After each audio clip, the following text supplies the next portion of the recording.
Она вроде как не на поверхности, сухие губы, но это очень сильно мешает в процедуре мастерам, и клиенты почему-то не считают нужным свои губы увлажнять, особенно перед процедурой.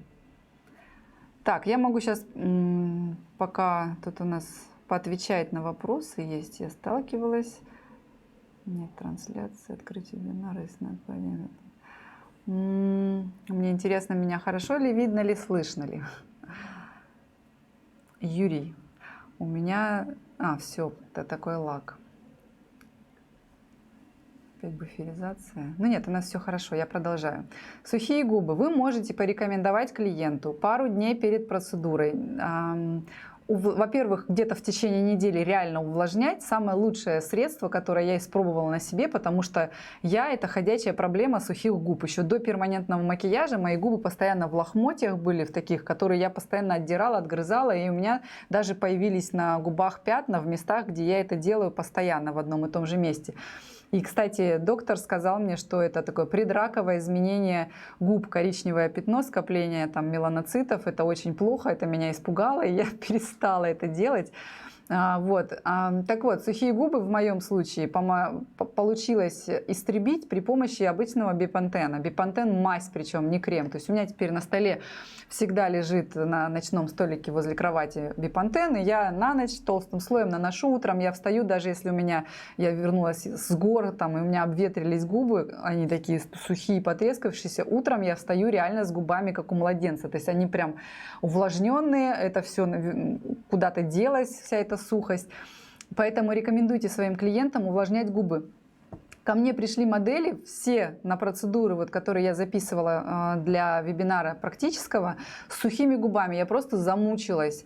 И причем корки настолько были вот здесь, в районе, где идет стык между слизистой и сухой частью губ, они аж коричневые были какие-то, такие твердые, то есть мне в процедуре пришлось их размачивать там вазелином, размывать, и в этом месте кровило больше, то есть там кожа измененная. Поэтому, чтобы вам было работать проще, просите ваших клиентов заранее, как только они записались к вам на процедуру, увлажнять губы. И, может быть, в день процедуры к вам, чтобы они пришли, губы поскрабили, потому что, знаете как, у меня в сети нету такого правила, что мастера делают скрабирование губ перед процедурой. Во-первых, если губы уже с корочками, это особо не поможет, можно их содрать, эти корочки, но кожа там под ними будет такая прям, чуть дотронешься, она кровит, и пигмент ложиться там не будет. Поэтому довольно-таки бессмысленно. Максимум можно наложить вазелин и по увлажненной вазелином коже работать, продолжить.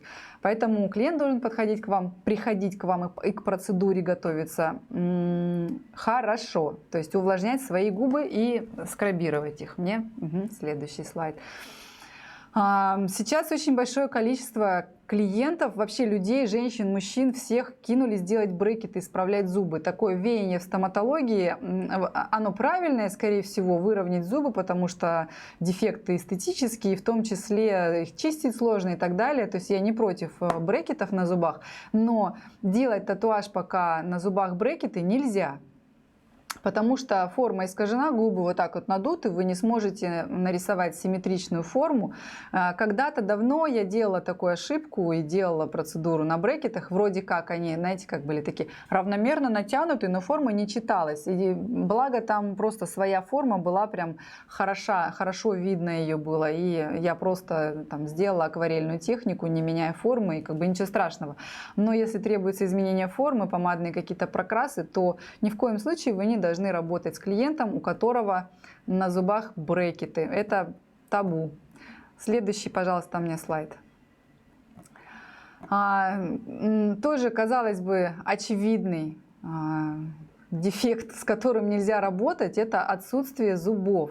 Любое количество зубов на верхней или нижней челюсти – это противопоказание к процедуре. То есть до тех пор, пока ваша клиентка не сделает полностью свои зубы, и даже не стоит делать, в принципе, даже с временными зубами. Ко мне такие тоже приходили клиентки, которые говорят: вот сейчас у меня они торчат, мне неудобно, но у меня будут другие, я пока решила татуаж сделать, пока я, в общем-то, урод. Нет, нельзя. Нужно дождаться, пока ваша клиентка не сделает полностью зубы. и только после этого вы можете делать процедуру. Провалы, вот эти вот отсутствие зубов искажает ту же форму, вы не сможете натянуть губу нормально, потому что она проваливается, как тряпочка висит, потому что зубы имеют огромное значение во внешнем виде губ. Кстати, когда делают виниры, часто тоже очень сильно меняется, потому что чаще всего виниры делают такие слегка как бы увеличенные, зубы становятся более крупные, и даже визуально немножко меняется прикус. Таким образом, с винирами исправляют прикус часто. И сделанная до виниров процедура может оказаться как бы испорченная винирами. И там, в принципе, можно будет все откорректировать. Но если есть выбор, сначала дайте возможность, чтобы ваш клиент сделал полностью все, навел в порядок свою ротовую полость, все зубы исправил, и только после этого делается процедура татуажа губ.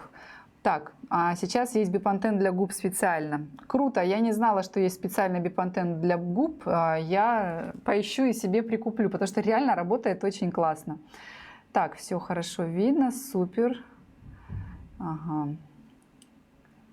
Так, я почитаю пока вопросы. Как работать с такими сухими губами? Есть крайние случаи, когда прям как лохмотья, работать с такими губами прям не стоит. Это маразм. Потому что у вас пигмент ляжет пятнами, потому что через сухую корку ваша игла как бы не сможет проникнуть, вы будете давить сильнее и, проткнув, уйдете глубже. То есть, плохая идея. Либо вы можете нанести тот же самый вазелин, или если у вас завалялся бипантен, посадить хотя бы минут на 5, чтобы губы смягчились. Тогда вы сможете работать, но вы должны понимать, что вот эти сухие корки, это как бы уже ткань мертвая, и вы прокрасите ее, а с корками это все уйдет, и как бы работа будет частично бессмысленная. Поэтому в таких случаях я рекомендую делать только максимум контур с растушевкой, потому что обычно вот эта зона не затронута. То есть корки, они на середине губы, в районе близко к слизистой. Поэтому либо так, либо отправлять, пока не восстановятся полностью губы у вашего клиента. Так, сколько перманент на губах в среднем держится у ваших клиенток? Этот вопрос, он точно такой же, как и сколько на бровях примерно держится, сколько на веках примерно держится. Очень много зависит от образа жизни, от техники, от руки мастера, на какую глубину внес, я имею в виду, и от возраста клиента. То есть, опять, чем возрастнее, чем взрослее клиент ваш, тем у него медленнее обменные процессы идут, и тем дольше держится вообще любая процедура. Чем глубже положен пигмент, тем дольше, опять-таки, держится пигмент в коже. Очень часто даже помадные прокрасы съедаются очень сильно вот в этой части, то есть вот в районе, где постоянно мокрая, постоянно облизывается, быстрее обновляется кожа. И очень часто приходят клиенты, даже не наши, а давнишние, там 5, 7, 10-летней давности, это чужие.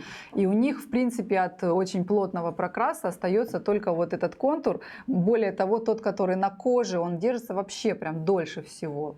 Все, что на губах, уходит быстрее.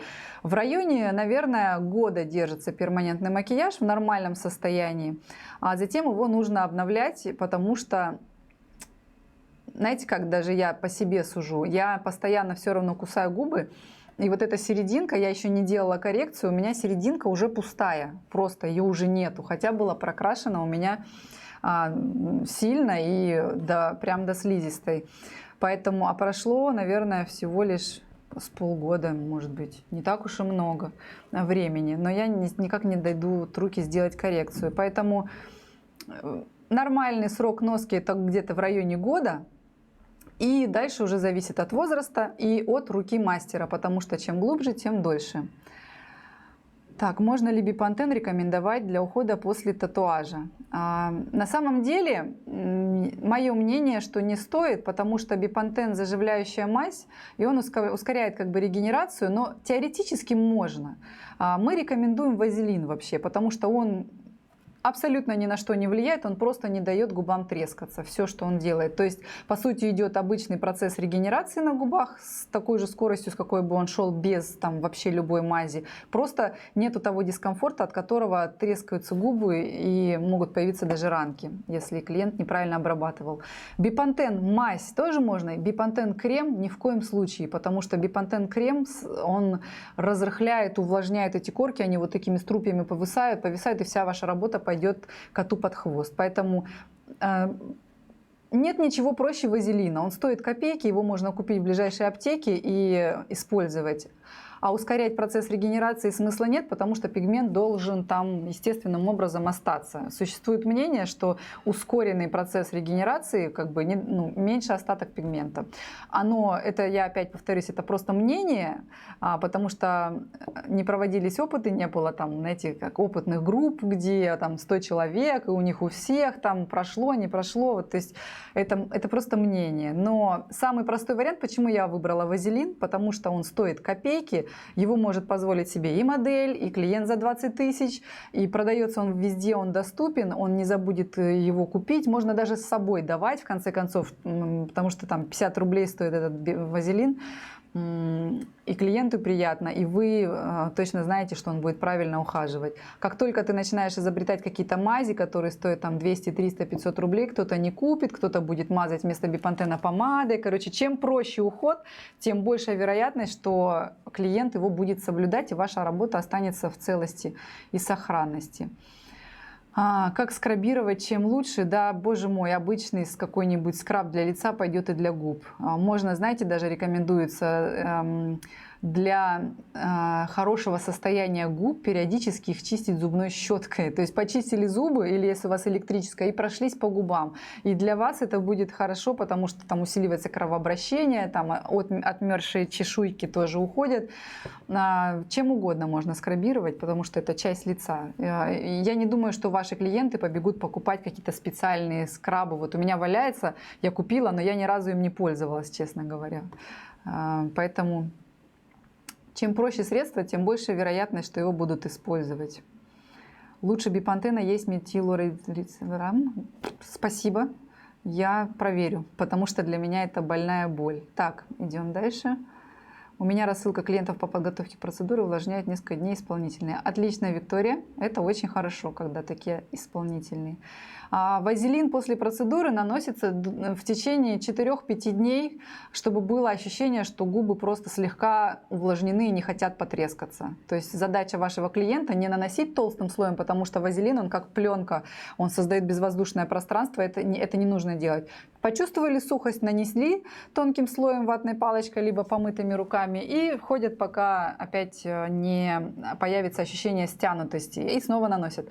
Где-то на 5-й день губы полностью заживают. То есть я не видела губ, которые держались бы, корочки на губах там 6 или 7 дней. Реально 5 дней, все, губы чистые, можно жить обычной жизнью. Вы не замечали разницу в заживлении ПМ у очень полных женщин?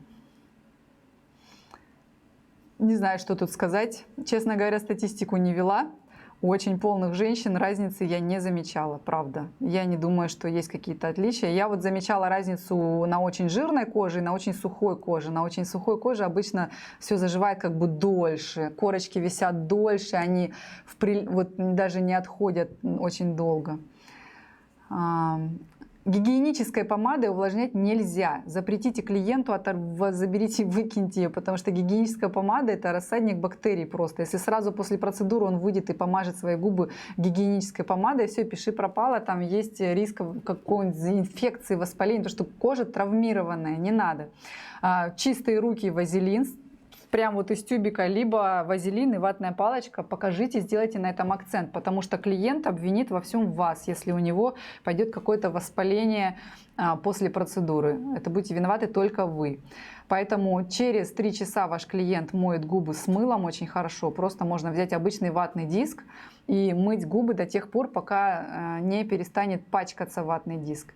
И после этого вы просто увлажняете губы, то есть ваш клиент, и все. Уход очень простой.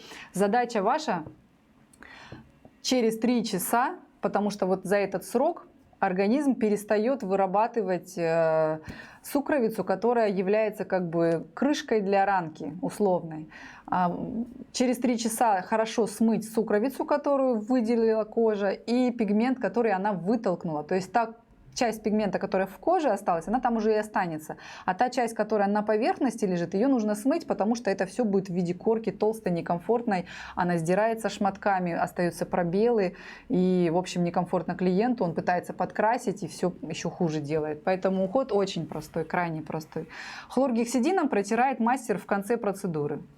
Это антисептик кожный, каждую зону, в принципе, будет полезно протереть хлоргексидином в конце процедуры, отпуская клиента. И даже сделайте на этом акцент, чтобы он понимал, что у вас все чистенько и стерильненько, и вы вообще молодец. Ну что, идем дальше. Мне нужен следующий слайд. Необходимый минимум материалов для работы. На самом деле, это понятно, что аппарат любой, модульный, любой, которым вы работаете, это одноразовые расходники к аппаратам. Я лично и все мастера в нашей сети работают единичками. Уже много лет мы не используем ни тройки, ни какие-либо другие пучки, потому что смысла в этом особого нет. И потому что я знаю точно, что очень опытные мастера смогут работать практически любыми иглами, любыми конфигурациями игл. Но неопытные мастера, они начинают пятнить, потому что все пучки, они так или иначе соединены в какие-то конфигурации. Это может быть сведенный в кучку, это может быть вот такой распушенный для растушевок, но они все созданы для того, чтобы работать на большой площади, на большой поверхности. На такой маленькой поверхности, как губа, которая еще и вот такая выгнутая, она как бы круглая, все сложно. И есть большой риск, что когда ты красишь вот так пучком, ты совершаешь небольшой наклон, и ты одной частью игл не дотрагиваешься до кожи, а другой частью заглубляешься очень сильно и оставляешь либо пятна, либо синяки какие-то. Поэтому чем стабильнее и понятнее инструмент и как бы его поведение на коже, тем круче. Поэтому я выбрала единички, и уже много лет ими работаем, и я не хочу от них уходить, если честно. Мне нужен следующий слайд. Вот эта вещь, вот эти 2 ручки вам очень сильно облегчат жизнь. Одна из ручек — это просто гелевая паста, которой вы можете рисовать эскиз. Вы можете ее вставить в ручку, если вам проще и удобней. Можете использовать ее просто вот так вот в таком виде. Это любая гелевая красная паста. Красная, потому что это губы, как бы нет смысла рисовать черным, да?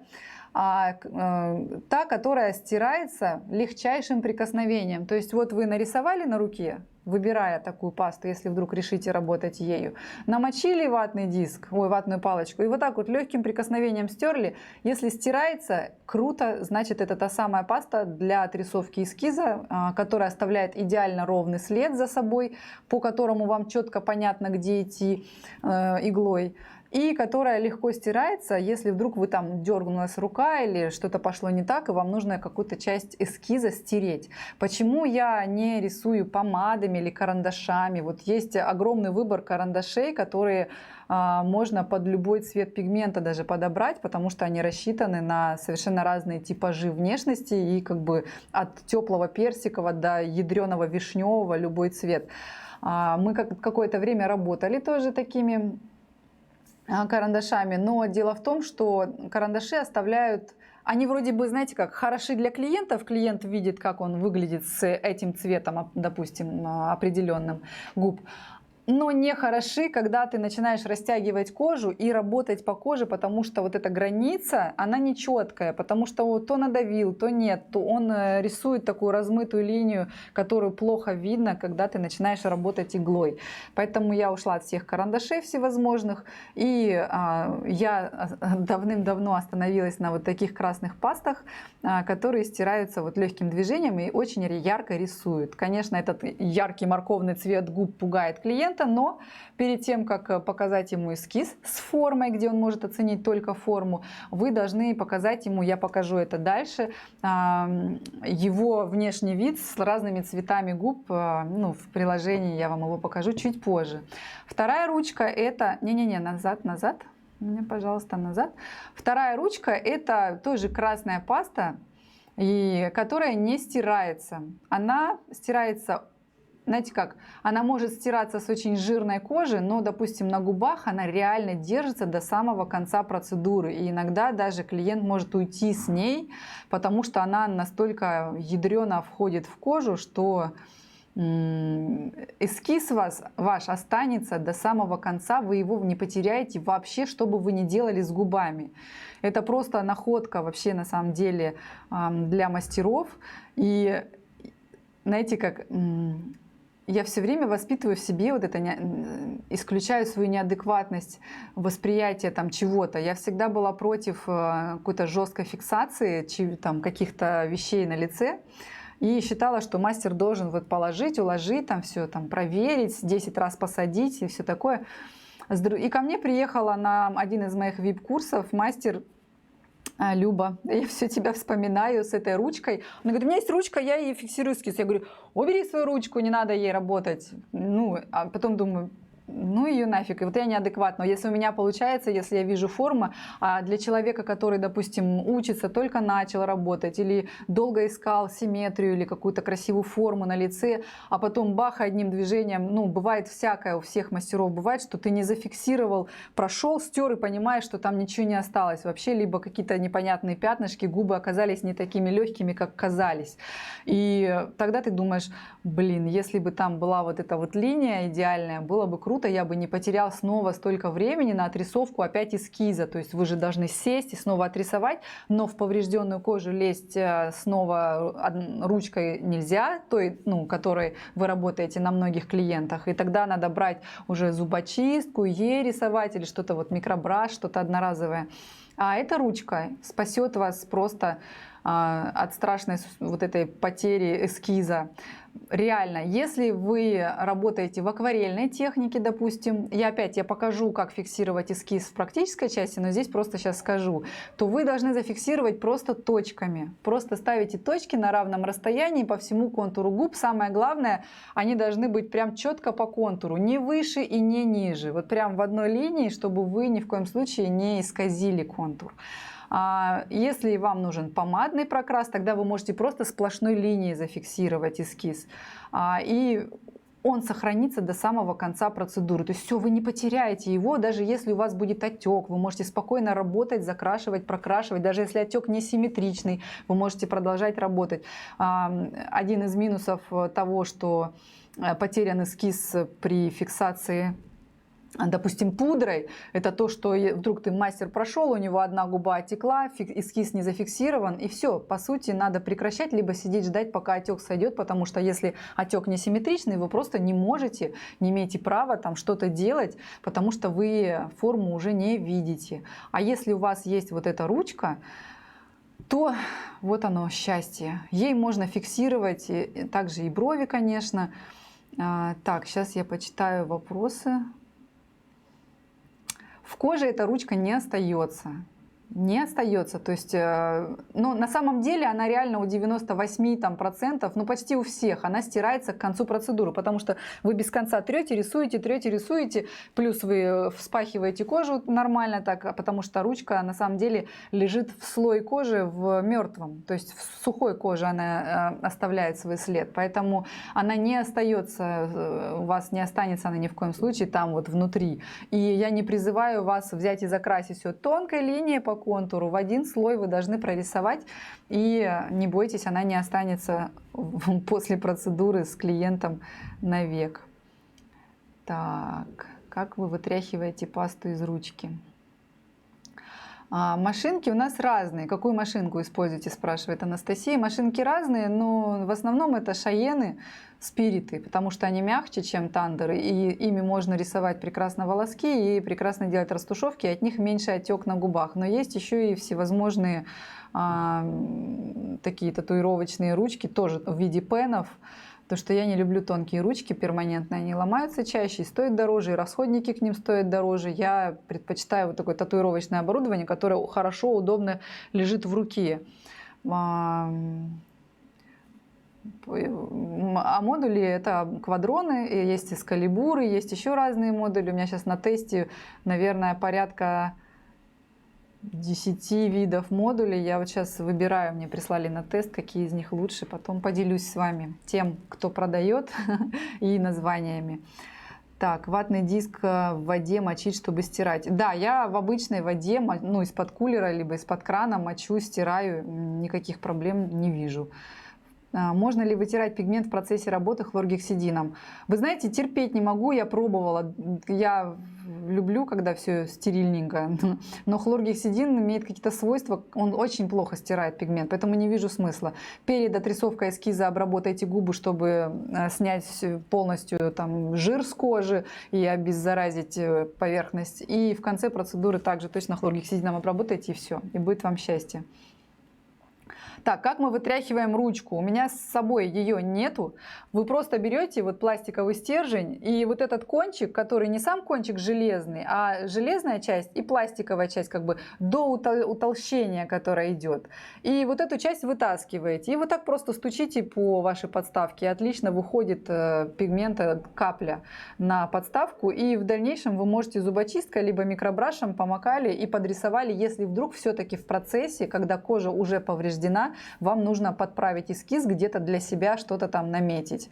Потому что в поврежденную кожу вы не можете лезть ничем многоразовым. То есть вот той ручкой, которую вы на другом клиенте рисовали или будете рисовать, нельзя лезть в поврежденную кожу. Только одноразовыми инструментами, которыми вы работаете вот только на этом конкретном клиенте.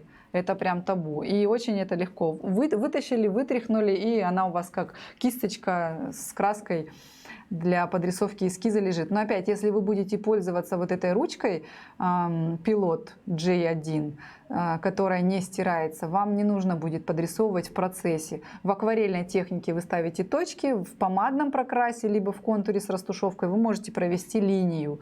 Единственное, если вдруг вы по гелю это работает, то есть если вы с гелевой ручкой делали эскиз, сквозь нее спокойно фиксируется. Но если вы рисовали карандашами, карандаши имеют такую маслянистую структуру, вы не зафиксируете, у вас не будет рисовать эта ручка, либо зафиксируете частично, там все размажется и не останется, это не сработает. Поэтому они вот как бы работают в тандеме, эти две ручки у нас. Это такой проверенный вариант. Можно вообще без ничего. Можно просто белой фиксирующей пудрой, чтобы ставить пальцы, натягивать. Я покажу сегодня вечером я покажу, как я работала без анестезии на девочке, у которой не надо было менять форму, просто мы немножко ярче сделали ей губы.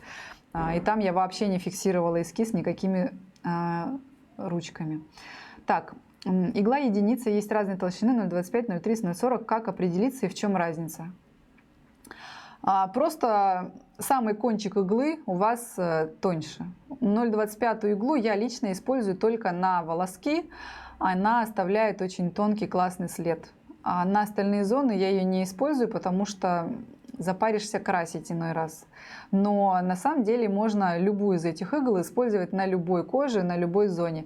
Иглы 0,3-0,4 можно использовать, если вы, допустим, рисуете волоски мужчине, потому что тонкие волоски на мужчинах чаще всего плохо смотрятся, а на растушевках, на веках и на губах 0,3 прям оптимальный вариант вообще. Я не вижу смысла прям заморачиваться и покупать 0,4. Просто поймите, что сама точка на коже будет чуть-чуть больше. Но на самом деле глазом можно даже особо и не понять. Но 0,25 иглой я правда не люблю растушевки делать на бровях, допустим, потому что это прям превращается в какую-то муку. Долгое рисование. Поэтому в зависимости, на очень тонкой коже, с очень тонкими волосками можно работать 0,25 и нужно даже, потому что след оставляет она, конечно, прям феерично тоненький. Есть даже еще более тонкие иглы на самом деле, но они начинают быть мягкими, и я не люблю такие иглы. Я использую водопроводную воду для обработки, для протирания клиенту губ вообще без проблем всю жизнь, миллион лет, и никаких проблем с этим не было, потому что после процедуры ваш клиент станет и пойдет есть, пить, трогать свои губы будет все равно и не будет жить в стерильных условиях все равно. Да, название второй ручки я уже сказала, это Pilot J1, там, наверное, плохо видно. Ну, во всяком случае, это может быть любая ручка, которая плохо стирается. То есть вы ее нарисовали, и она у вас не стирается вообще, чем бы вы ни терли. Все, это она, это ваша ручка. По гелевой ручке получается, что имеется риск проникновения вместе с пигментом, то есть возможны аллергические реакции. Но у меня, знаете как, у меня большая практика, и все мои мастера работают таким образом, то есть у нас такая огромная статистическая выборка. Ни разу не было, ни единого раза никакой аллергической реакции на гелевую ручку. Прям вот совсем ни разу. И опять, я говорю вам о работе на коже, не в коже. Я не говорю вам вытрясти ее и работать ею как пигментом. Поэтому проблем, я уверена, не будет, если правильно работать. Знаете, единственное, что вот у меня мои студенты из Европы, они говорят, вот, если типа ручка не разрешена к работе на коже, то могут быть проблемы с проверяющими органами, которые придут и скажут, какого фига ты работаешь ручкой, которая предназначена для бумаги на чьем-то лице. Но только в этом случае, если вот настолько заморачиваться, тогда можно использовать только фиксирующую пудру и все. Потому что фиксирующая пудра как раз для лица создана. Так, пилот. Приобрести эту ручку, просто вбивайте пилот J1, и вам куча магазинов, интернет-магазинов выйдет, которые делают доставку этих ручек, либо в канцелярские товары зайдите, они везде продаются. Это вообще совсем не проблема. Это обе ручки гелевые, они не шариковые. Так. Я не пользуюсь зеленым мылом вообще, не вижу особого смысла, оно мне, честно говоря, не нравится. Оно не работает лучше, чем, допустим, просто вода или вазелин тот же самый, который помогает стирать очень хорошо. А ручку каждому новому смысла нет, потому что это ручка для эскизов. Вы не лезете. Смотрите, еще раз. Ручка, которая легко стирается, ею вы пользуетесь для того, чтобы нарисовать эскиз перед процедурой, показать клиенту форму. И если вдруг вы не зафиксировали эскиз и вам нужно сесть и что-то подрисовать, вы не можете взять снова эту пасту. Вы ее вытряхнули перед началом процедуры и, пользуясь вот там зубочисткой, как кисточкой, вы макаете туда ее, в эту каплю пигмента и где-то чуть-чуть подрисовываете. Можете не париться таким образом, можете просто макать зубочистку в пигмент и подрисовывать пигментом. Из минусов то, что пигмент имеет тот же самый цвет, что и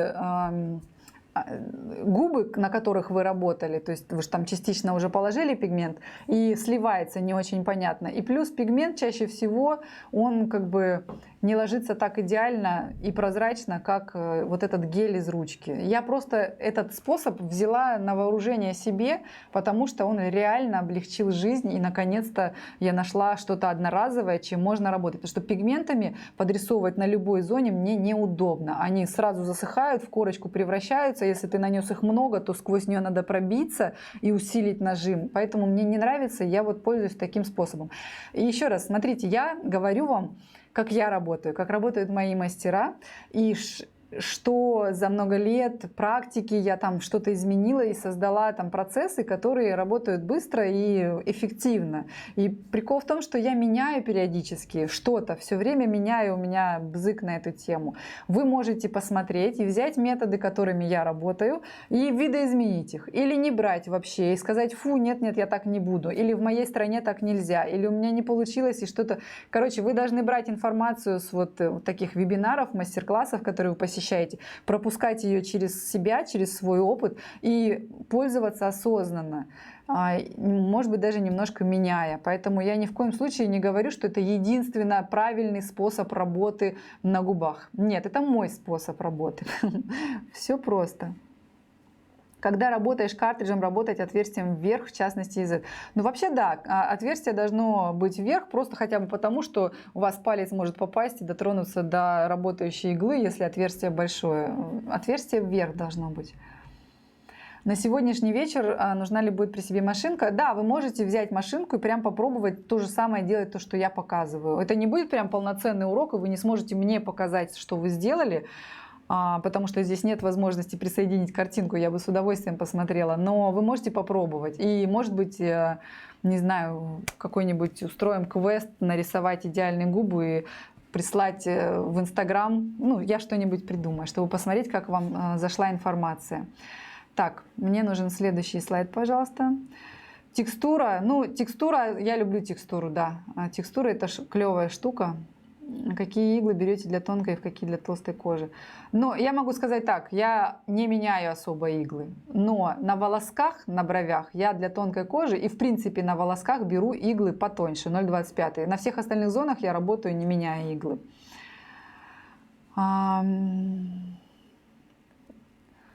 Фиксирующая пудра.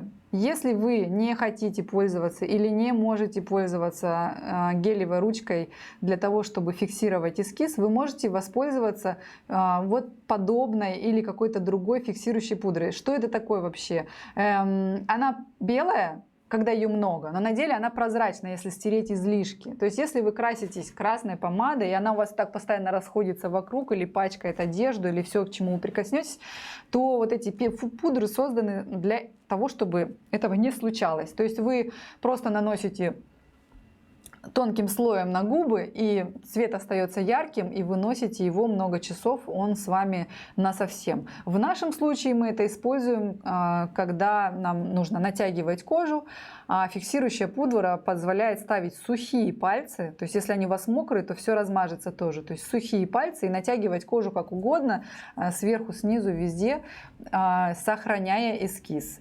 То есть это второй вариант фиксации эскиза, который может вам пригодиться, если, может быть, вы не пользовались. Фиксирующие пудры — это первая попавшаяся, которую я сфотографировала, их огромное количество. Вы можете выбрать для себя компактную, рассыпную, размер разный, есть маленькие, есть большие, любые. Они работают все плюс-минус одинаково. Все, мне нужен следующий слайд. Вот, анестезия. Эта тема важная и глубокая. Работа с анестезией или без нее, с первичной или только со вторичной. Я вам расскажу, как работаем с анестезией мы.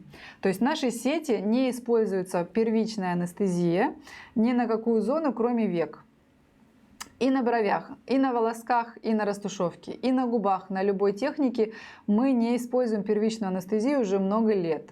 Объясню почему. Во-первых, это мной лично замечено и уточнено у врачей. В первичной анестезии содержатся вещества, которые делают кожу проницаемой, то есть такой более рыхлой для действующего вещества. То есть там, допустим, их 3. Я говорю, их, конечно, не 3, но, допустим, 3. То есть условный лидокаин, который обезболивает, вещество, которое кожу делает вместо вот такой плотной, вот такой рыхлой, чтобы лидокаин проник. То есть она как бы поврежденная становится, она меняет свою структуру. Ну, еще какие-то там добавочные вещества, что там обычно, какие-то загустители и прочее. Я помню в своей практике, когда на одном глазу лежит анестезия, допустим, или на одной губе лежит анестезия, ты начинаешь работать по первому глазу, на которой лежала анестезия там 7-10 минут, и у тебя все отлично ложится, ты прокрасил, там потратил еще 10 минут, переходишь на другой глаз, а на этом глазу не ложится вообще. Ты давишь, ты медленно, ты все делаешь правильно, но не ложится глаз как стеклянный. Ты стираешь, там ничего нету. То есть вот такой кожа становится из-за первичной анестезии. Вот именно из-за этих веществ, которые делают ее такой рыхлой какой-то, другой. То есть я не люблю ее. Если волосок ложится, допустим, на бровях с одного раза, часто прям идеально, то после использования первичной анестезии ты проводишь с тем же усилием, он не ложится. Я любитель экспериментов, я вообще не могу работать, что-то не попробовав. И я делаю это постоянно. Одна бровь с одной анестезией, другая с другой, или одна с анестезией, другая без анестезии, или разные иглы на разных бровях. Короче, это вот то, что я люблю. И я избавилась от первичной анестезии. Это одна из причин. Ну, она важная. Вторая важная причина — это то, что мастера очень часто теряют эскиз на любой зоне, когда используют первичную анестезию, потому что она там подплывает, потому что она имеет вот эти самые вещества, которые разрыхляют кожу, и, видимо, именно они вот так полностью весь эскиз уничтожают, все расплывается. Вообще просто это катастрофа, особенно для начинающих мастеров, которые долго очень искали эскиз, наконец-то его нарисовали, а потом бах, анестезия все испортили. Вот, поэтому мы перестали с ней работать. Вторичная анестезия, ну, наверняка вы все знаете, в нашей сети используется адреналин, лидокаин и фенистил, то есть это коктейль. Существует мнение, что его придумала Валерия Барченко, это мастер из Санкт-Петербурга, он даже какое-то время назывался коктейль Барченко, я его не изобретала, я просто им пользуюсь. И пользуемся мы им очень давно, и мне нравится то, что он простой, то, что вообще все абсолютно для меня прозрачные ингредиенты, я точно знаю, что в нем находится, и потому что я покупаю их в аптеке, и это, в общем-то, разрешенные препараты для работы вот в России, вообще без проблем мы это делаем. Если вы работаете за границей, вам посложнее, но есть вторичные анестезии, которые, в принципе, по тому же принципу работают. В них всегда содержится адреналин, либо его аналог эпинефрин, для того, чтобы сосуды сузились, кожа побелела. И в некоторых анестезиях, типа Face and Body анестезия и, как же она называется? Сустаин, по-моему, вторичная.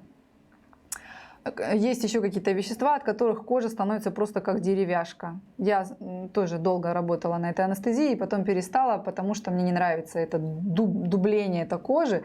Вот. Существует мнение, что работа без анестезии полностью, вся процедура, когда проводится, дает больше остаток, большую скорость и так далее. Я могу сказать, знаете как, вы не потратите время на нанесение анестезии. Из ошибок, которые могут произойти в работе с анестезией, это то, что когда кожа белеет, она иногда белеет очень сильно, очень контрастно. На бровях, на веках, на губах вы можете увлечься и прокрасить сильнее, чем нужно. Я встречала такое даже у очень опытных мастеров, когда лежа под лампой, сильно освещено, кожа побелела, он думает, да что ж такое, пигмента все мало, а потом клиент садится и понимаешь ты, что там, блин, в 2 раза больше пигмента, и это было зря сделано. Так бы время потерял, еще и клиент пугается и недоволен, бывает. Поэтому это как бы один из минусов, просто надо держать под контролем вот это вот напыление, скажем так, пигмента, внесения в кожу, чтобы его не стало слишком много. Я люблю работать с анестезией, я люблю вторичную анестезию, потому что несколько лет назад я была увлечена вот этим повальным, как и все, работой без анестезии. Я сделала очень много работ без анестезии полностью, и на губах.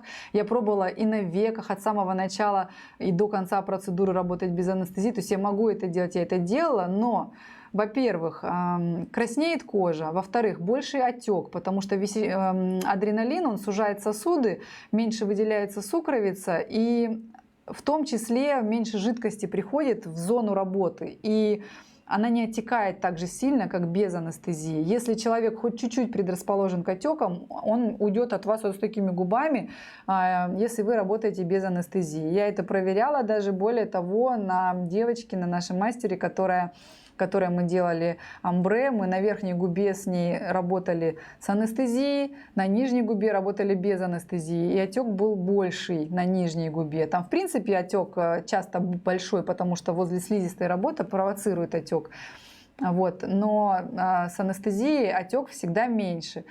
И еще один небольшой минус, что вторичная анестезия, вернее из-за адреналина в составе, иногда случается такой спазм сосудов, который пугает мастеров. То есть бах, и такое фиолетовое пятнышко появилось, либо такая мелкая россыпь каких-то фиолетовых точечек на губах появилась. Это временное явление, оно случается из-за того, что повреждены сосуды вами, то есть вы работаете иглой, они так или иначе повреждены, сукровица и капельки там крови, может быть, выделяются. Это в пределах нормы на губах, потому что губы пронизаны, у нас красный цвет на губах из-за того, что там очень много сосудов. И когда вы наносите анестезию, в составе которой есть адреналин, такой происходит моментальный спазм, они сжимаются, и в некоторых местах это выглядит как маленький синячок. Они мигрируют в течение процедуры, туда-сюда вот эти пятнышки перемещаются. Они могут мешать, чтобы вот красиво прокрасить, но как только полностью сходит действие анестезии, они тоже полностью сходят. Не надо их бояться и пугаться, это как бы такая небольшая побочка. Как я избегаю вот этой проблемы? То есть я делаю первый проход, допустим, без анестезии, начинаю работать, и если вижу, что клиенту, допустим, больно, или мне плохо видно, я наношу анестезию, чтобы увидеть контур, потому что часто бывает, ты настолько поверхностно прошелся, что видно становится работу только и форму, в принципе, только после нанесения адреналина, именно когда белеет кожа. И если вдруг надо прокрашивать еще, ты уже работал довольно долго, и клиенту стало, допустим, больно, то можно просто мазнуть лидокаин. То есть вы можете без адреналина использовать анестезию. Если в вашей стране, если вы, допустим, из России, это вообще не проблема. А в других странах я знаю, что лидокаин, допустим, купить в аптеке без рецепта врача вообще нереально. Ну, в принципе, и в России нужен рецепт врача для 10% лидокаина. Короче, вы можете использовать просто лидокаин без адреналина, и у вас не будет вот этого побеления кожи такого сильного. Потому что если вы проработали хорошо губу, допустим, верхнюю или нижнюю, вам надо туда еще раз вернуться. Если вы нанесете анестезию, этот спазм он будет еще сильнее, потому что уже больше поверхность травмирована. И клиент может испугаться, потому что такие синяки, они уходят в течение где-то, ну, реально часов 1,5-2. То есть он после процедуры сядет, и у него будут эти синяки. Поэтому вы можете использовать лидокаин без адреналина вообще совершенно без проблем. Что это значит? Я не понимаю. Давай следующий слайд. Поэтому я использую и анестезию, и без анестезии работаю, когда как, если клиент терпит, то вообще без проблем. Так, о пигментах. Мы используем татуировочные пигменты. Они концентрированы. Если кто-то из вас работает нашими пигментами, то вы знаете, что они очень кроющие, потому что мы их не разбавляем, продавая. Все, в принципе, пигменты, кто продают татуировочные миксы, они, насколько я знаю, уже разбавлены. Не знаю никого, кто продает концентрированные. Вот. Работать ими нужно более легко, более, скажем так, неплотно, поверхностно, воздушно. То есть нельзя ими прям пластилиново класть, потому что можно создать именно вот этот такой пластиковые губы некрасивые. По пигментам можно, конечно, говорить вообще бесконечно. Пигментов огромное количество. Как подбирать цвета, мы поговорим чуть-чуть позже, когда мы придем в тему колористика. Ну, по пигментам, что я могу сказать? Если вы работаете перманентными пигментами, то остаток обычно гораздо более меньший, если маленький. Если вы работаете татуировочными миксами, то остаток в коже после заживления больше. Вы должны учитывать это при работе именно. То есть прозрачность укладки пигментов в кожу вы должны контролировать очень хорошо. Как понять, что перед вами, потому что сейчас таки мимикрируют пигменты под перманентный, чтобы стоить дороже. И некоторые производители говорят, что нет, у меня перманентный. Боже, в чем разница? Я так и не поняла. Я думаю, что только вот в этом, знаете, в разбавленности. То есть вот наличие каких-то веществ, там загустителей, разбавителей, водички, там что-то еще, что они перестают быть кроющими. Поэтому по пигментам я могу поотвечать на ваши вопросы. Наши пигменты вы можете приобрести в нашем интернет-магазине. Кстати, скоро выйдет новая линейка наших пигментов. Я сейчас включу камеру, покажу вам, что я сделала для... Мне вот эта камера нужна. Теплая база, холодная база. Включил, да? Я вам сейчас покажу. То есть нынешняя линейка включает в себя большое количество пигментов. Я их тоже приготовила, могу показать. Но в принципе вы наверняка о них знаете. То есть у нас вот есть 3 цвета. Натуральный розовый, карамель и пыльная роза. Эти названия придумывала не я. И они, в общем-то, очень сильно похожи, они немножко, чуть-чуть отличаются оттенком, чуть-чуть холоднее, чуть-чуть теплее. Я как бы не вижу смысла настолько много делать цветов. Потом есть у нас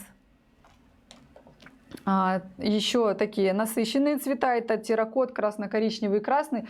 Это тоже цвета, в общем, близкие друг другу по духу, скажем так, но немного отличающиеся оттенками. Я избавляюсь от них, потому что мне они красиво ложатся, красиво заживают, но сложно при работе с ними мастерам понять, что там представляет из себя эти цвета, пока они не поработают, допустим. И вот еще холодный розовый и какао. То есть вроде как на теплых клиентов, на холодных клиентов рассчитаны, и совсем такие холодные яркие цвета, опасные довольно. Что я делаю сейчас? То есть у меня вот 3 базы есть. Это коричневая база, это холодная база и теплая база. Я сейчас покажу. На мой взгляд, я это, честно говоря, не придумала сама. Я подсмотрела это у Юлии Константиновой. У нее есть пигменты, ну, как бы эти цвета мои, но это очень удобно. То есть есть клиенты нейтральные, это мы будем в колористике тоже обсуждать. Есть клиенты холодные и есть клиенты теплые. И нейтральным можно все, что они захотят. То есть нейтральные — это пограничные условно цветотипы клиентов. А, допустим, холодным клиентам подходят только холодные оттенки. Чуть не макнула в водичку, из которой пить собираюсь. То есть вот, смотрите, теплая база. Что такое база, по сути? Это пигмент, которым можно работать чистым. И это пигмент, которым можно работать, как бы вмешивая в него яркие цвета. Причем вы сами решите, сколько их нужно. Не кто-то за вас, кто намешал там какую-то непонятную пыльную розу, а именно вы. То есть вот коричневая база. Для тех, кто хочет какие-то коричневые губы, допустим, если это возможно, допустим, на этом клиенте. 3 цвета. В принципе, можно работать ими вообще и все. Но у меня будут еще такие ядреные цвета, которые можно вмешать в эти базовые оттенки для того, чтобы получить тот или иной цвет. То есть это обычный яркий такой чистый красный цвет.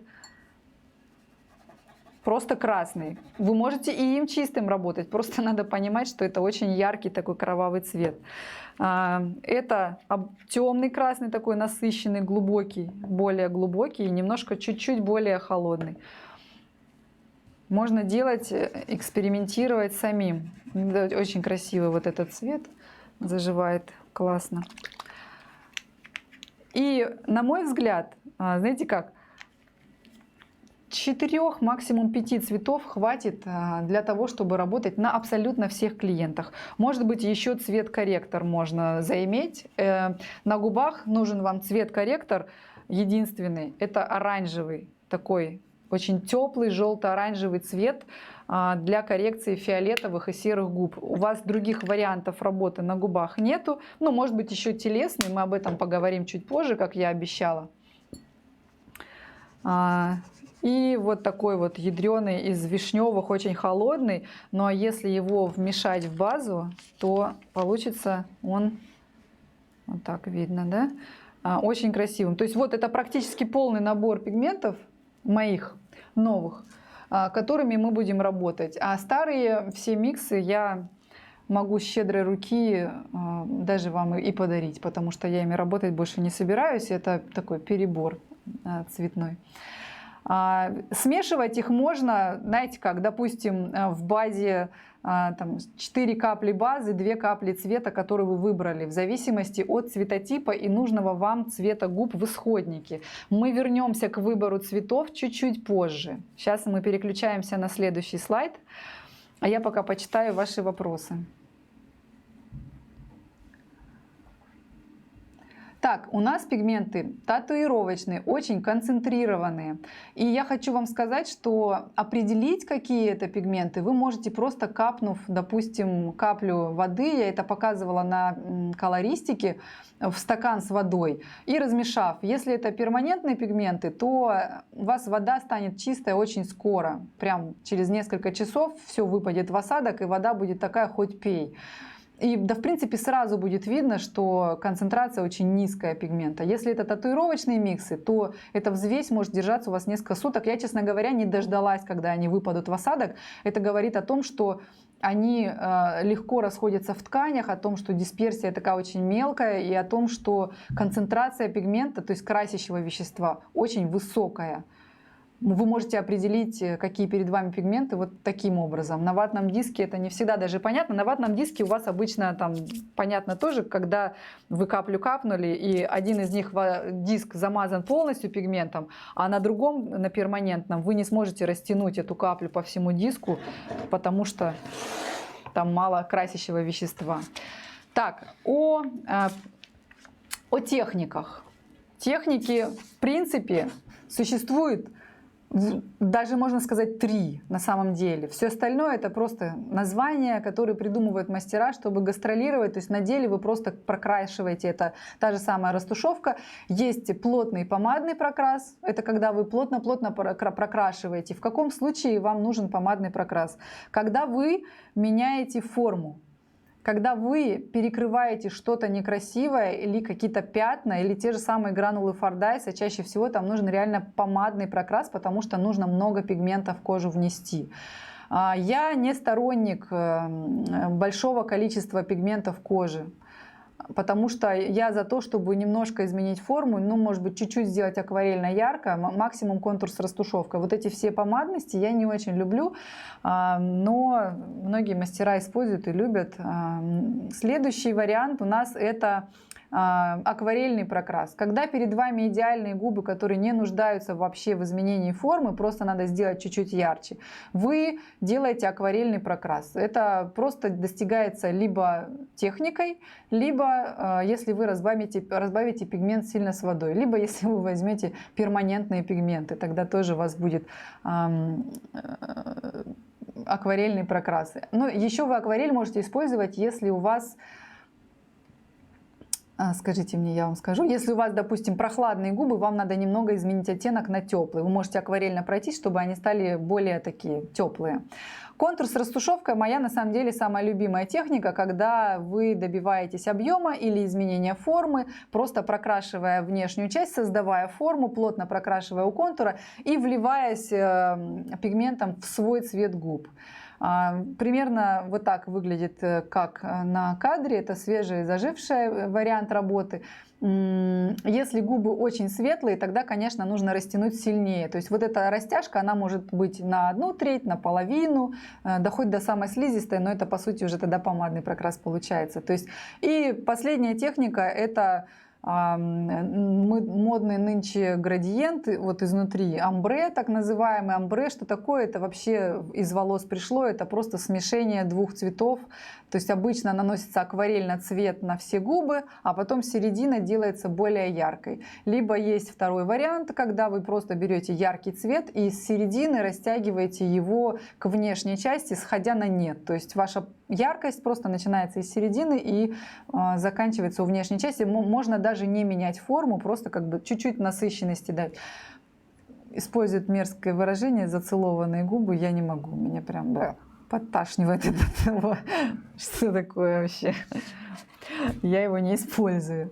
Так, читаю вопросы. Пермабленд татуировочный или перманентные?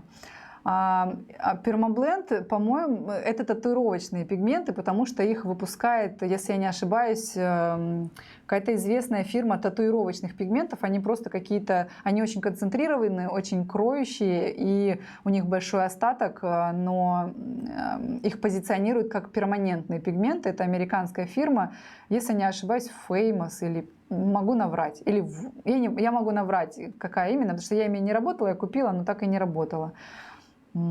Так, ссылка на интернет-магазин дана. За границу мы высылаем пигменты, да, вообще без проблем. Миксы все хотят, я так поняла.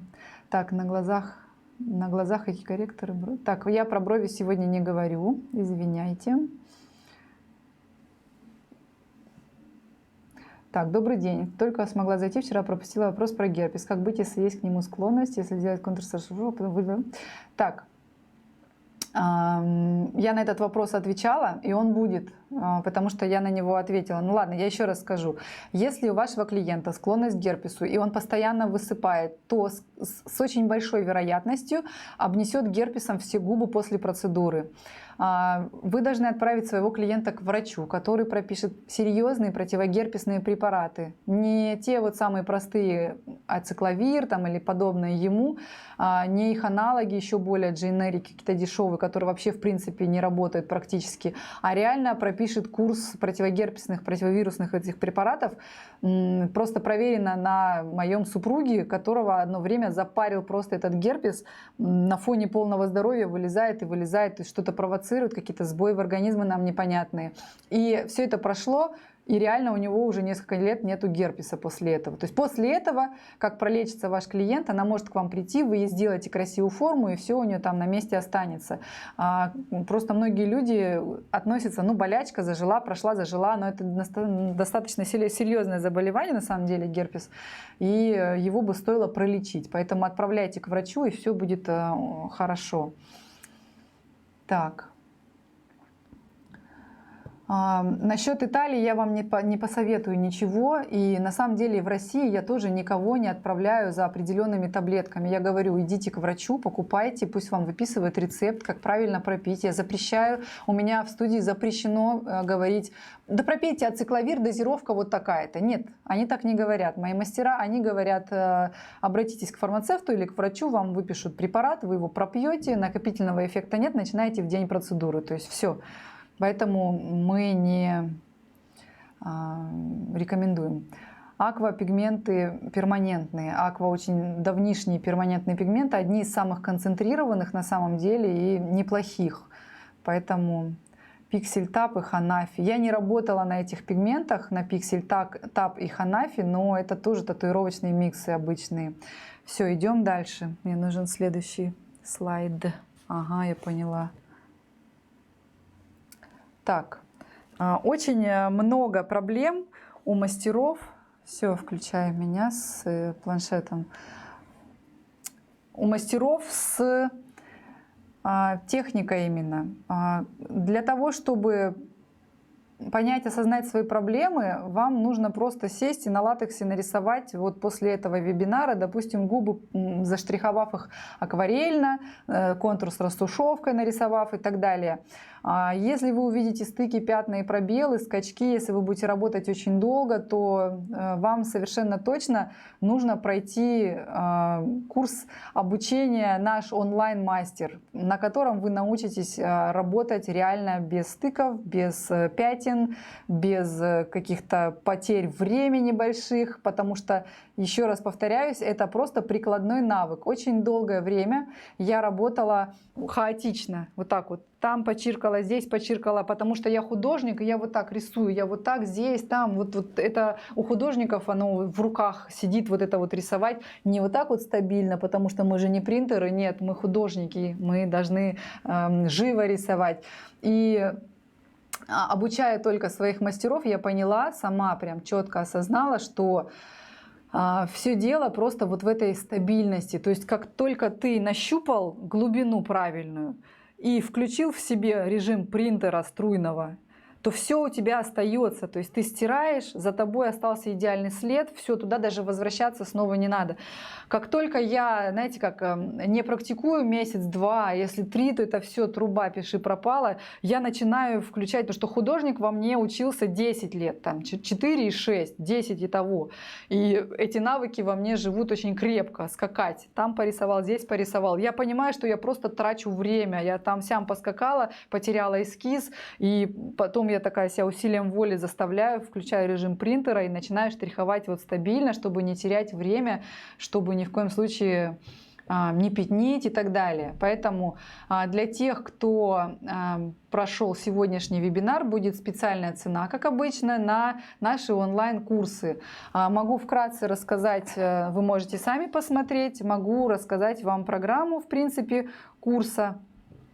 она объемная, то есть здесь вы пройдете не только губы, здесь в принципе как бы речь-то практически о бровях и о самом навыке штриха.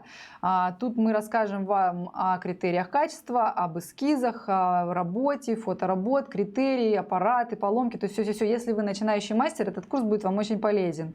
Я знаю, что здесь есть мастера, которые уже прошли этот курс, можете дать сразу обратную связь свою. Я буду вам признательна. Так, и если дальше идем, штрих на бумаге вы проходите, и потом вы проходите штрих на латексе тоже, потому что это самое важное, то есть это просто практически прикладной навык. И когда вас день изо дня кто-то заставляет, когда вы заплатили деньги, вы понимаете, что вы заплатили деньги, вас вот эта жаба самая давит, что я не могу не делать больше этого. Мы так устроены, люди, психика наша, что если ты за что-то заплатил, то ты уже берешь больше, чем если эта инфа пришла тебе бесплатно. Просто ты такой мимо ушей ее пропустил и не пошел. Ну и у нас даже есть практика на клиентах. То есть вы можете вполне пройти практику дистанционно под контролем мастера, обучающего вашего, который с вами в течение этих 2 месяцев будет работать. Мне нужен следующий кадр. И опять для тех, кто прошел этот вебинар, будет специальная интересная цена с ограниченным временем на ее использование. Так, мы пришли к колористике, да? Колористика.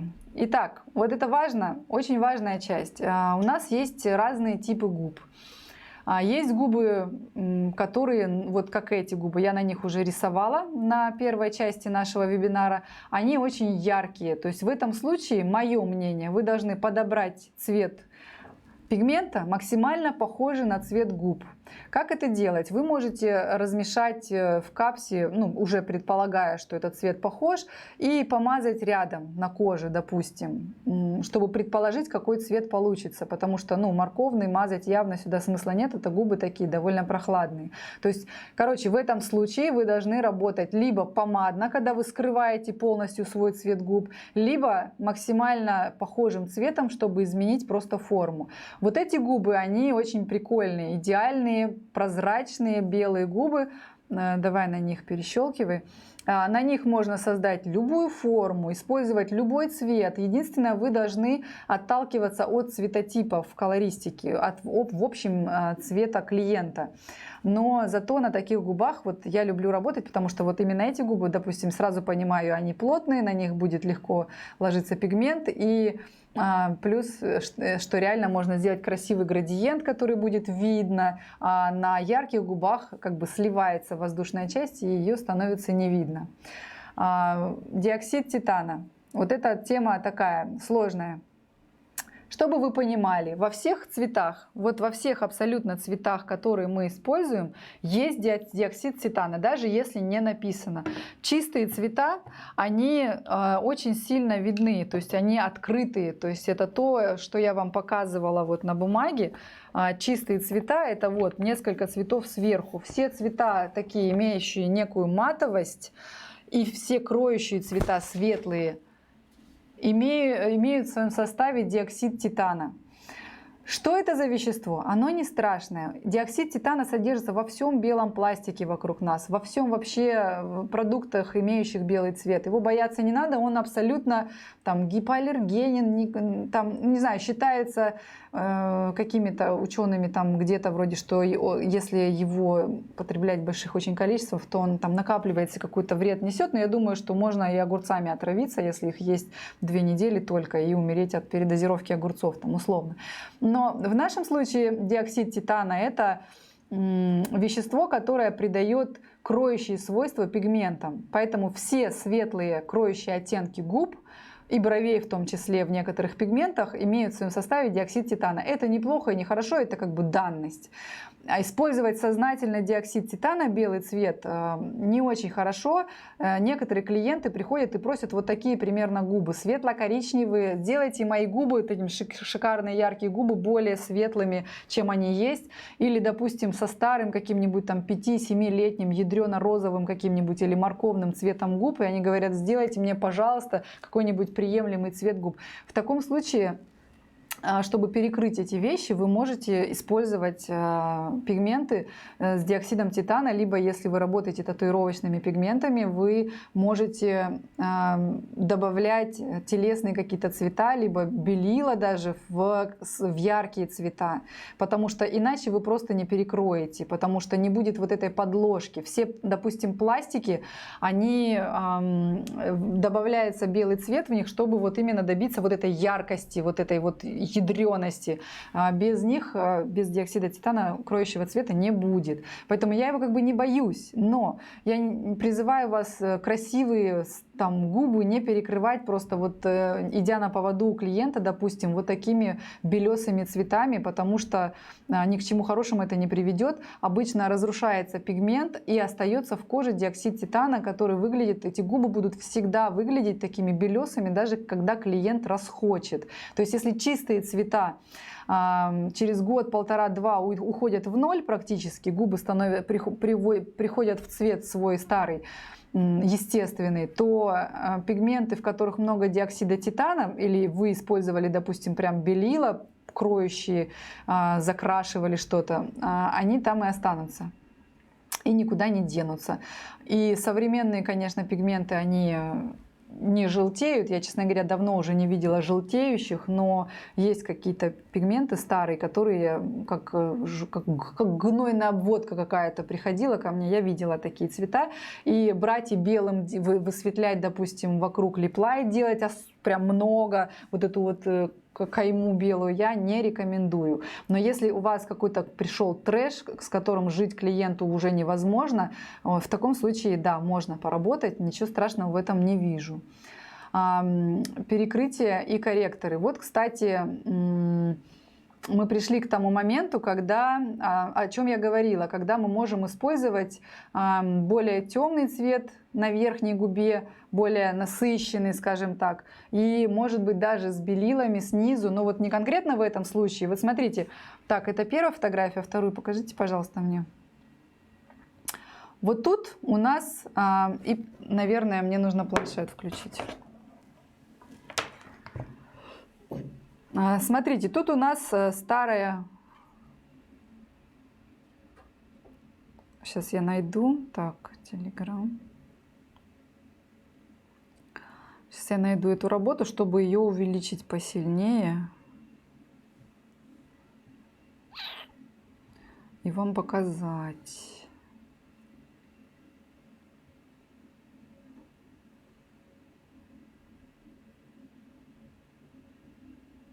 Потому что там было, много губ у меня.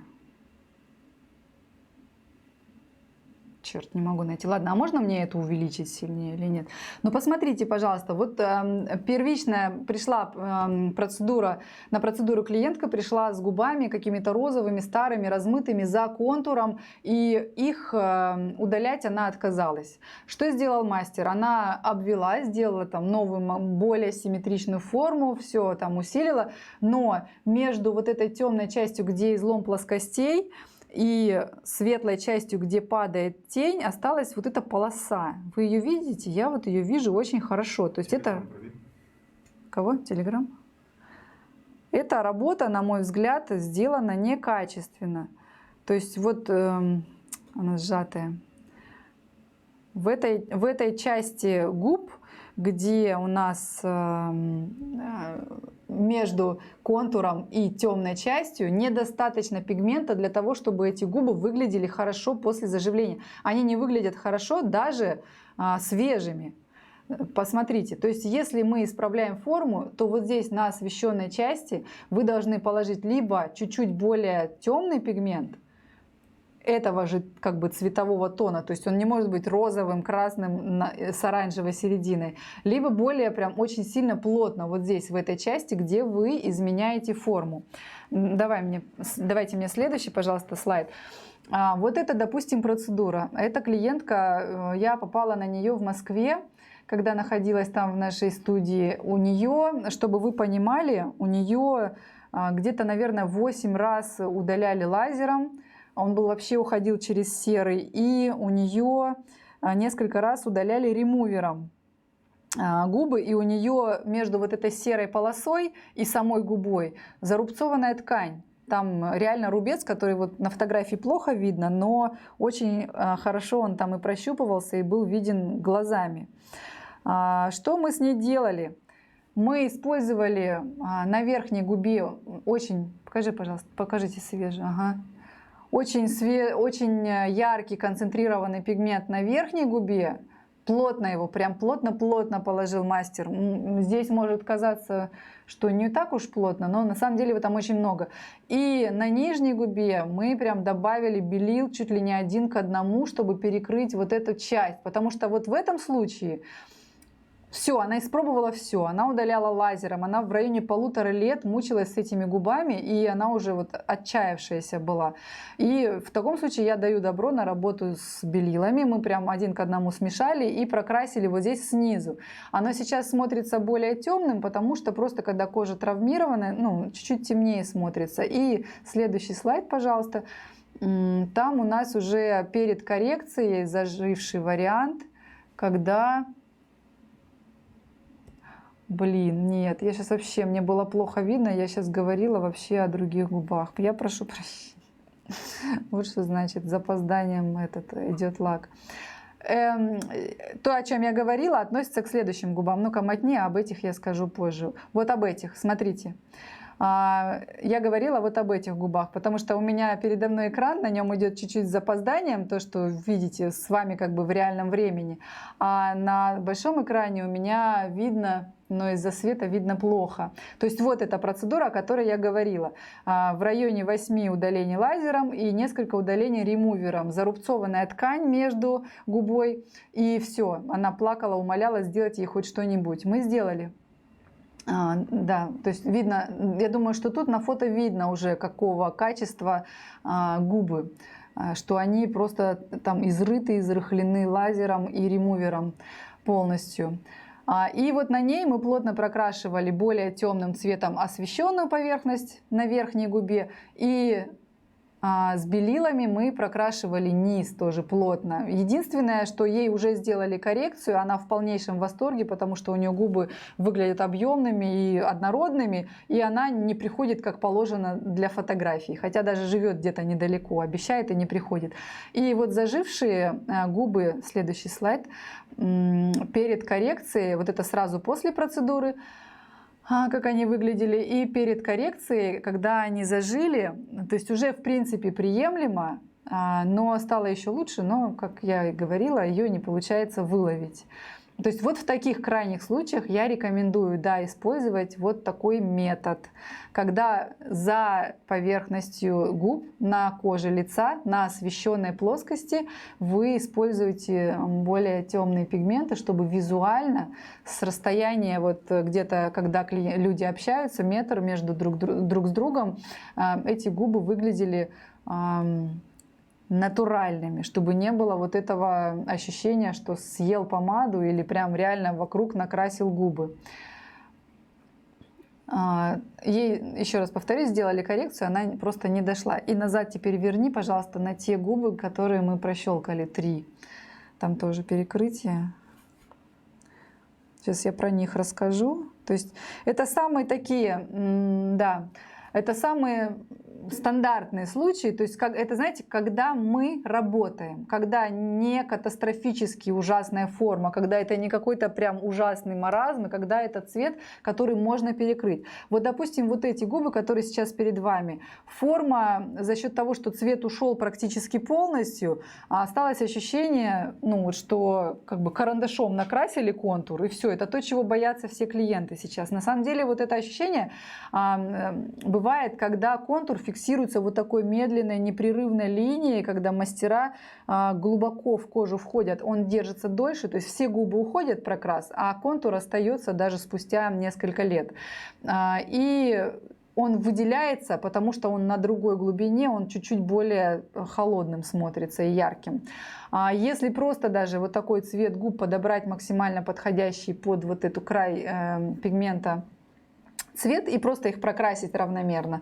Показывай сразу свежую, да, то есть это обычный цвет, там даже корректор не использовали, и зажившие. Это тоже перед коррекцией, они смотрятся уже вполне неплохо, просто потому что появилась растяжка, появился цвет у губ новый, и за счет этого контур пропал. Вот этот уродливый контур, который остался после плотной работы у него. Ну и после коррекции, естественно, там все будет вообще прям нормально и съедобно. Все, и мне нужен следующий слайд. Я могу поотвечать на вопросы. Так, сейчас у нас аквапигмент, если заказать новый пиги, то старые миксы дадут в подарок. Ну вы прикольные такие. Не знаю даже, что сказать на это. Все любят подарки. Давайте вы мне просто пришлите денег в подарок. Я тоже буду рада. Аква для губ вообще ни о чем. Вот аква для бровей, хорошие цвета, кроющие. Единственное, они после 1,5-2 лет уходят через красный цвет. Сейчас уже многие мастера это заметили. А для губ очень маленький остаток, никто ими не работает на губах. Штриховать карандашом или ручкой? Лучше всего штриховать ручкой обычно. А как работать на бесконечно растягивающихся губах? Просто ставить пальцы ближе и растягивать локальнее. То есть если вы вот так растягиваете, то у вас будет аж игла запутываться в коже, поэтому просто более локально растягивать. Поэтому видно полосу, это был такой заступ. Так, это я, видимо, уже ответила. Синий контур на губах после 5 лет татуажного красного я перекрыла телесным, а потом аква. Вылезет ли этот синий контур опять через год? Синий контур не надо перекрывать телесным, это не очень правильно. Синий контур вам надо бы перекрыть таким вот прямо очень теплым огненным оранжевым, чтобы он хотя бы в красно-коричневый ушел, потому что синий плюс телесный, а телесный это белый плюс желтый. Есть риск, что он вообще чуть ли не зеленым станет, понимаете? То есть это из колористики еще, это прям основы. Может быть, знаете как, если вы прям очень-очень-очень плотно закрасите, то вы как бы просто его закроете. А если вы положите его полупрозрачно, то есть риск, что они зелеными придут к вам. И аква не самые кроющие пигменты, и телесные их цвета в том числе. Но если вдруг вам удастся просто закрасить, это будет выглядеть как пудра, как будто вы тональным кремом замазали, а сверху наложили цвет. Опасное сочетание, на самом деле лучше корректорами работать. Вы работаете на афроамериканской коже, в губах есть нюансы.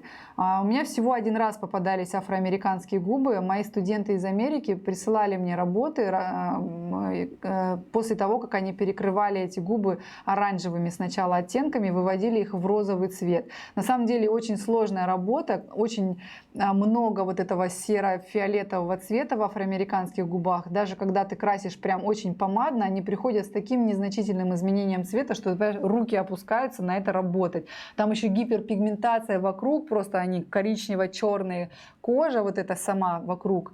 И розовых губ добиться сложно. Это может быть и возможно, но сложно. Надо несколько процедур для того, чтобы вывести в розовый цвет.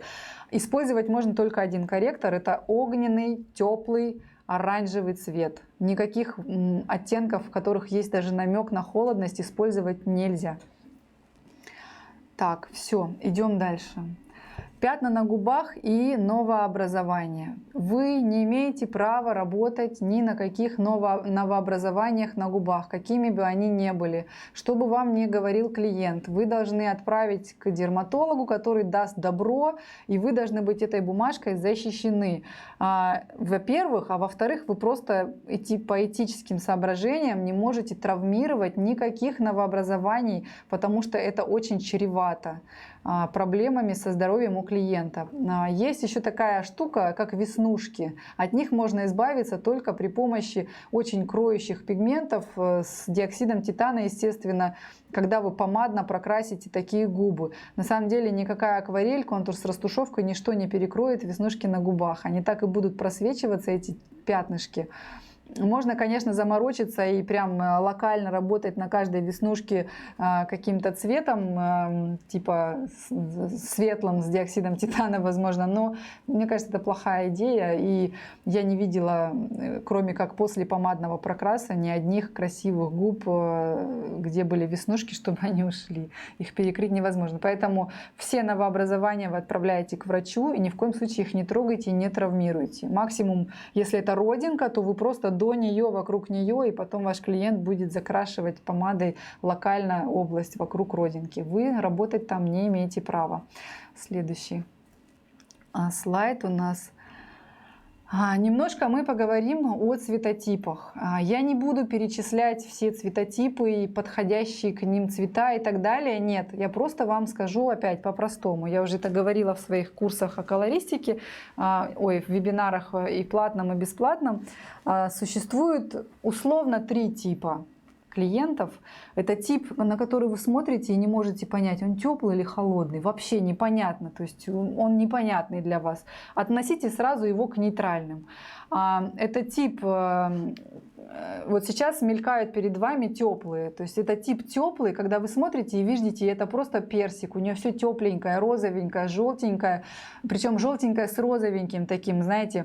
Волосы теплые, глаза теплые. Где-то в глазах, если даже они серые или голубые или зеленые, есть какая-то желтинка, серинка такая, прям теплота светится. И этим людям идут теплые оттенки. Вот все просто. Вы же понимаете, опять смотрите, я показывала цвета. Вот у нас здесь есть ярко выраженные холодные оттенки, есть цвета, которые непонятные, но вот, допустим, вот эти 2 цвета, они явно с холодной основой. И все остальные с теплой. Коричневый, он априори, он все-таки, считайте его холодным, потому что коричневый создается, сами знаете, при помощи смешания, в том числе с синим цветом. Поэтому есть часть пигментов холодная, есть часть пигментов теплая. Если перед вами теплый цветотип, то ему идут теплые цвета, то есть теплые помады, теплого цвета тени, теплых оттенков одежда. Эти цвета сделают этого человека красивее. Реально эти опыты проводились миллион раз в Ютубе, когда что-то прислоняют и цвета либо убивают человека, делают его грязным, серым, некрасивым, все вылазит пятна, все, либо освежают. Это работает, это вот оптическое восприятие нами лиц. Давай дальше, пожалуйста, дальше. Есть люди нейтральные, еще раз, которым идут все оттенки в одежде, в макияже, то есть вообще без проблем. То есть это такие пограничные, когда заморачиваются осень, зима, весна, лето, в каждом из них еще по 4. Есть яркие, есть нейтральные, ну такие неконтрастные, там, короче, там просто может взорваться мозг. Мне кажется, это все усложнено для того, чтобы люди начинали пользоваться стилистами, визажистами и прочим, как бы создается новая профессия, как бы без которой мы жить не можем. Так вот, если перед вами клиент, которому идет все, то или вы не можете понять, он холодный или теплый, то вы можете использовать на нем в принципе все цвета, которые он сам себе любит или которые вам понравятся, просто ему предложить, ну и в зависимости от его контрастности. То есть вот контрастность — это важный параметр. Что такое контрастность? Это соотношение, скажем так, яркости кожи и волос, глаз, губ на лице. Обычно контрастные у нас это более-менее контрастное лето, холодный цветотип, и зима — это очень контрастный, яркий такой тип внешности. Можно дальше, пожалуйста, тоже. То есть вот, допустим, Деми Мур, все ее знают, это очень контрастный цветотип. Я сейчас тоже контрастная, хотя на самом деле это лето. У меня серые волосы и оливковая кожа, которая легко загорает, но я становлюсь желто-зеленого такого цвета. Но я не очень контрастна в своем натуральном виде. Я крашу волосы и из-за этого выгляжу более контрастно. Мне нравится, я люблю. Мне кажется, что все контрастные люди, они красивее, они ярче. Вот. И зима — это самый холодный, яркий, контрастный цветотип, к которому идут только холодные оттенки. То есть это оттенки вишневого. Если это красный, то это холодный красный с таким каким-то малиновым подтоном.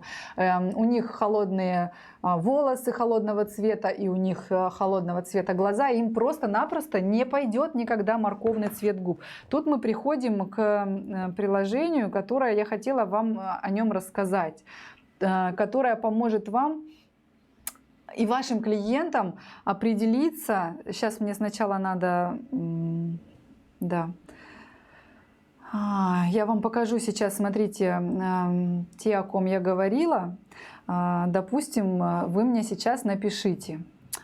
Вот этой девушке идет вот эта красная помада или вот эта розовая помада. Пока сейчас до вас дойдет, я могу, небольшой временной лаг, я могу поотвечать на вопросах. А если есть синие пятна, которые остались от уколов? Синие пятна, которые остались от уколов. Я не совсем понимаю, если это синяки, то они пройдут, и потом вы можете работать. Если это какая-то гиперпигментация, то надо смотреть. Если это на губах гиперпигментация, которая уже очень давно, то синее перекрывается оранжевым тоже. Локально по синему вы должны поработать. Давайте мне сейчас обратную связь. Насчет вот этой девушки. Смотрите, у нее холодные волосы, холодная кожа, у нее холодные голубые глаза. И, на мой взгляд, красная помада, оранжево-красная, ей не идет совершенно, у нее какое-то стало серо-зеленое лицо, хотя она прекрасна и свежа с холодной помадой. То есть вот, допустим, у меня не возникает никаких сомнений в определении вот этого цветотипа как холодного. И, соответственно, к подбору холодных оттенков помады для этого цветотипа. Маленький нюанс. Если перед вами холодный цветотип, но у него прям очень холодные губы с фиолетовой основой, которые, особенно когда он замерзает, вообще становятся синими, вы не можете использовать холодные оттенки. Вы должны работать теплыми, которые, смешавшись с цветом губ клиента, будут выглядеть подходящими для этого цветотипа. Я сейчас понятно объяснила? Если вам нужно менять форму, тогда вы можете поработать на холодной части с корректором и менять форму уже кроющим пигментом в дальнейшем, когда вы избавитесь от синего этого некрасивого подтона. Розовая оба. Но я не считаю, что ей идет красная помада. Мне вот она совершенно не нравится с красной помадой и очень нравится с розовой. Ладно, идем дальше. Вот это, смотрите, прекрасное лицо. Не люблю женщин с прекрасными лицами. Зачем они такие прекрасные? Смотрите, это такой нейтральный цветотип. Ей идет и холодная, очень холодная, сливовая, и розовая, теплая, прям на грани с красным, и розовая Барби помада. А ей любая идет. Вот этой прекрасной актрисе, забыла, как ее зовут, идет любая помада. Это нейтральный цветотип. Вы можете сделать все, что хотите из ваших пигментов, из того, что она нравится, ее любимые помады использовать и так далее. Она просто божественная. Вот смотрите, вот эта девочка, у нее она становится серо-желтой с теплыми оттенками. Мне не нравится. Она нравится мне с холодными оттенками тоже. Это цветотип зима, белая, холодная, фарфоровая кожа, очень темные волосы, очень темные контрастные глаза. Уходим от нее. И, допустим, вот Деми Мур, о ком я говорила, она, по-моему, совершенно безобразно вот с этой красной помадой. Вот прям у нее даже... Это одна и та же фотография, я не меняла ничего в ней совершенно, но как-то оранжевее смотрится румянец, как-то желтее кожа. То есть мне не нравится тоже. Я сразу вижу, что ей не идет, ей идут холодные оттенки. Либо это может быть что-то очень полупрозрачное, если вы все-таки используете теплый цвет для того, чтобы изменить свой холодный оттенок на губах, для того, чтобы сделать ее красивее. Вот у нас Сандра Буллок, смотрите на нее. морковная помада ее убивает. Холодные оттенки — это очень контрастный цветотип. Контрастным цветотипом внешности можно использовать яркие цвета. Если вдруг она совершенно уверена, что она хочет вот такие вишневые губы и готова с ними ходить 1,5 года, не меняя цвет, хоть я и противник этого, ну, вы теоретически можете это сделать. Но, естественно, не тонкие. Тонкие губы нельзя яркими цветами красить, потому что это сожмет их вообще в точку. И вот с таким цветом она не нравится мне совершенно. Вот от слова совсем. Не сделала это ее красивее. Яркие, холодные оттенки ей вполне идут. Смотрите, где, в какой программе вы можете это сделать. Вот она у меня тут. Так, покажите, пожалуйста, слайд, как называется эта программка. Их много. Таких программ много, где вы можете примерить макияж. Я не понимаю, почему не додумались еще все их использовать, но это очень круто, когда вы берете, фотографируете клиента на планшет и берете, меняете ему просто цвет губ или просто даете ему эту программу, и он сидит, ковыряется и сам себе выбирает, пока вы, допустим, готовите пигменты для того, чтобы с ним работать. Так, мне теперь нужно... Ой, нет. Или это будет быстро. Давайте возьмем кого-нибудь, ну, ту же самую вот эту девушку. Можно взять и меня было бы. Но я себя уже выкладывала с разными цветами губ, там все голосовали. Смотрите, мы выбираем вот тут... А что получится? Чуть-чуть показать, чтобы низ был. Посмотрите. Вот эти вот наборы снизу. Ага, сейчас мы вам покажем, чтобы было лучше видно. То есть вы загружаете фотографию вашего клиента сюда и начинаете выбирать ему цвет губ. Смотрите, снизу вы выбираете помаду. Если у него есть зубы, он улыбнулся вам, то вы можете даже отбелить ему зубы, чтобы он себе еще больше понравился. И вот здесь есть выбор большой помад. Вы можете выбрать какую-нибудь любимую линейку, где больше всего цветов, матовые, не матовые, неважно. Ну, я вот тут какую-то полюбила. Вот здесь их много разных оттенков, и они такие довольно яркие. Здесь есть очень такая тоже клевая штука. Вы выбираете цвет. Ух, как он ее портит, этот красный цвет. Смотрите, в верхнем левом уголке, тут сейчас на экране не видно, но там есть такая маленькая иконочка, где вы можете выбрать форму. То есть насколько это будет высоко прокрашено, допустим. И тут же очень полезно клиенту показать, как он будет выглядеть, если вы выйдете на кожу и нарисуете ему губы вокруг. Вы можете объяснить, что вот примерно так и будет выглядеть, потому что эта поверхность, на нее падает свет, и я увеличить-то могу, но ты будешь выглядеть вот примерно так. Это не хорошо. И ваш клиент, скорее всего, если он адекватный, откажется от этого трэша. Возвращаем назад форму эту. То есть вы можете уточнить вот эти мелкие детали, если вдруг сама программа сразу не попала в нужный вам цвет, не распознала. Все, одобряем. И смотрите, что здесь можно делать. Вот здесь есть еще ползунок, видите, я двигаю, насыщенность меняем. То есть вы можете сказать, смотрите, своей клиентке, сразу после процедуры вы будете выглядеть вот примерно вот так, если мы возьмем вот этот пигмент. Когда заживет у вас, будет выглядеть вот так. То есть это в тему о том, что, допустим, прохладные губы, если нанести на них полупрозрачно, акварельно, любой цвет, даже очень, допустим, теплый, не подходящий этому цветотипу, заживет-то красиво, он просто сделает сочнее и немножко теплее. Но если вы использовать будете прям помадный эффект и теплый цвет, то вы испортите лицо клиенту. Поэтому вариантов, конечно, множество. Но очень наглядно для любого клиента, когда он сидит на себя, смотрит и выбирает помаду. Вот она коричневая, вот она розовая. Ой, розовый — это ужасный цвет, он тоже не особо идет, то есть его можно поправлять. Короче, вот таким образом, выбирая цвет, вы можете... Короче, ей не идут теплые оттенки. Вы можете клиенту прям вот показать, смотри, как будет выглядеть, потому что они мучают просто.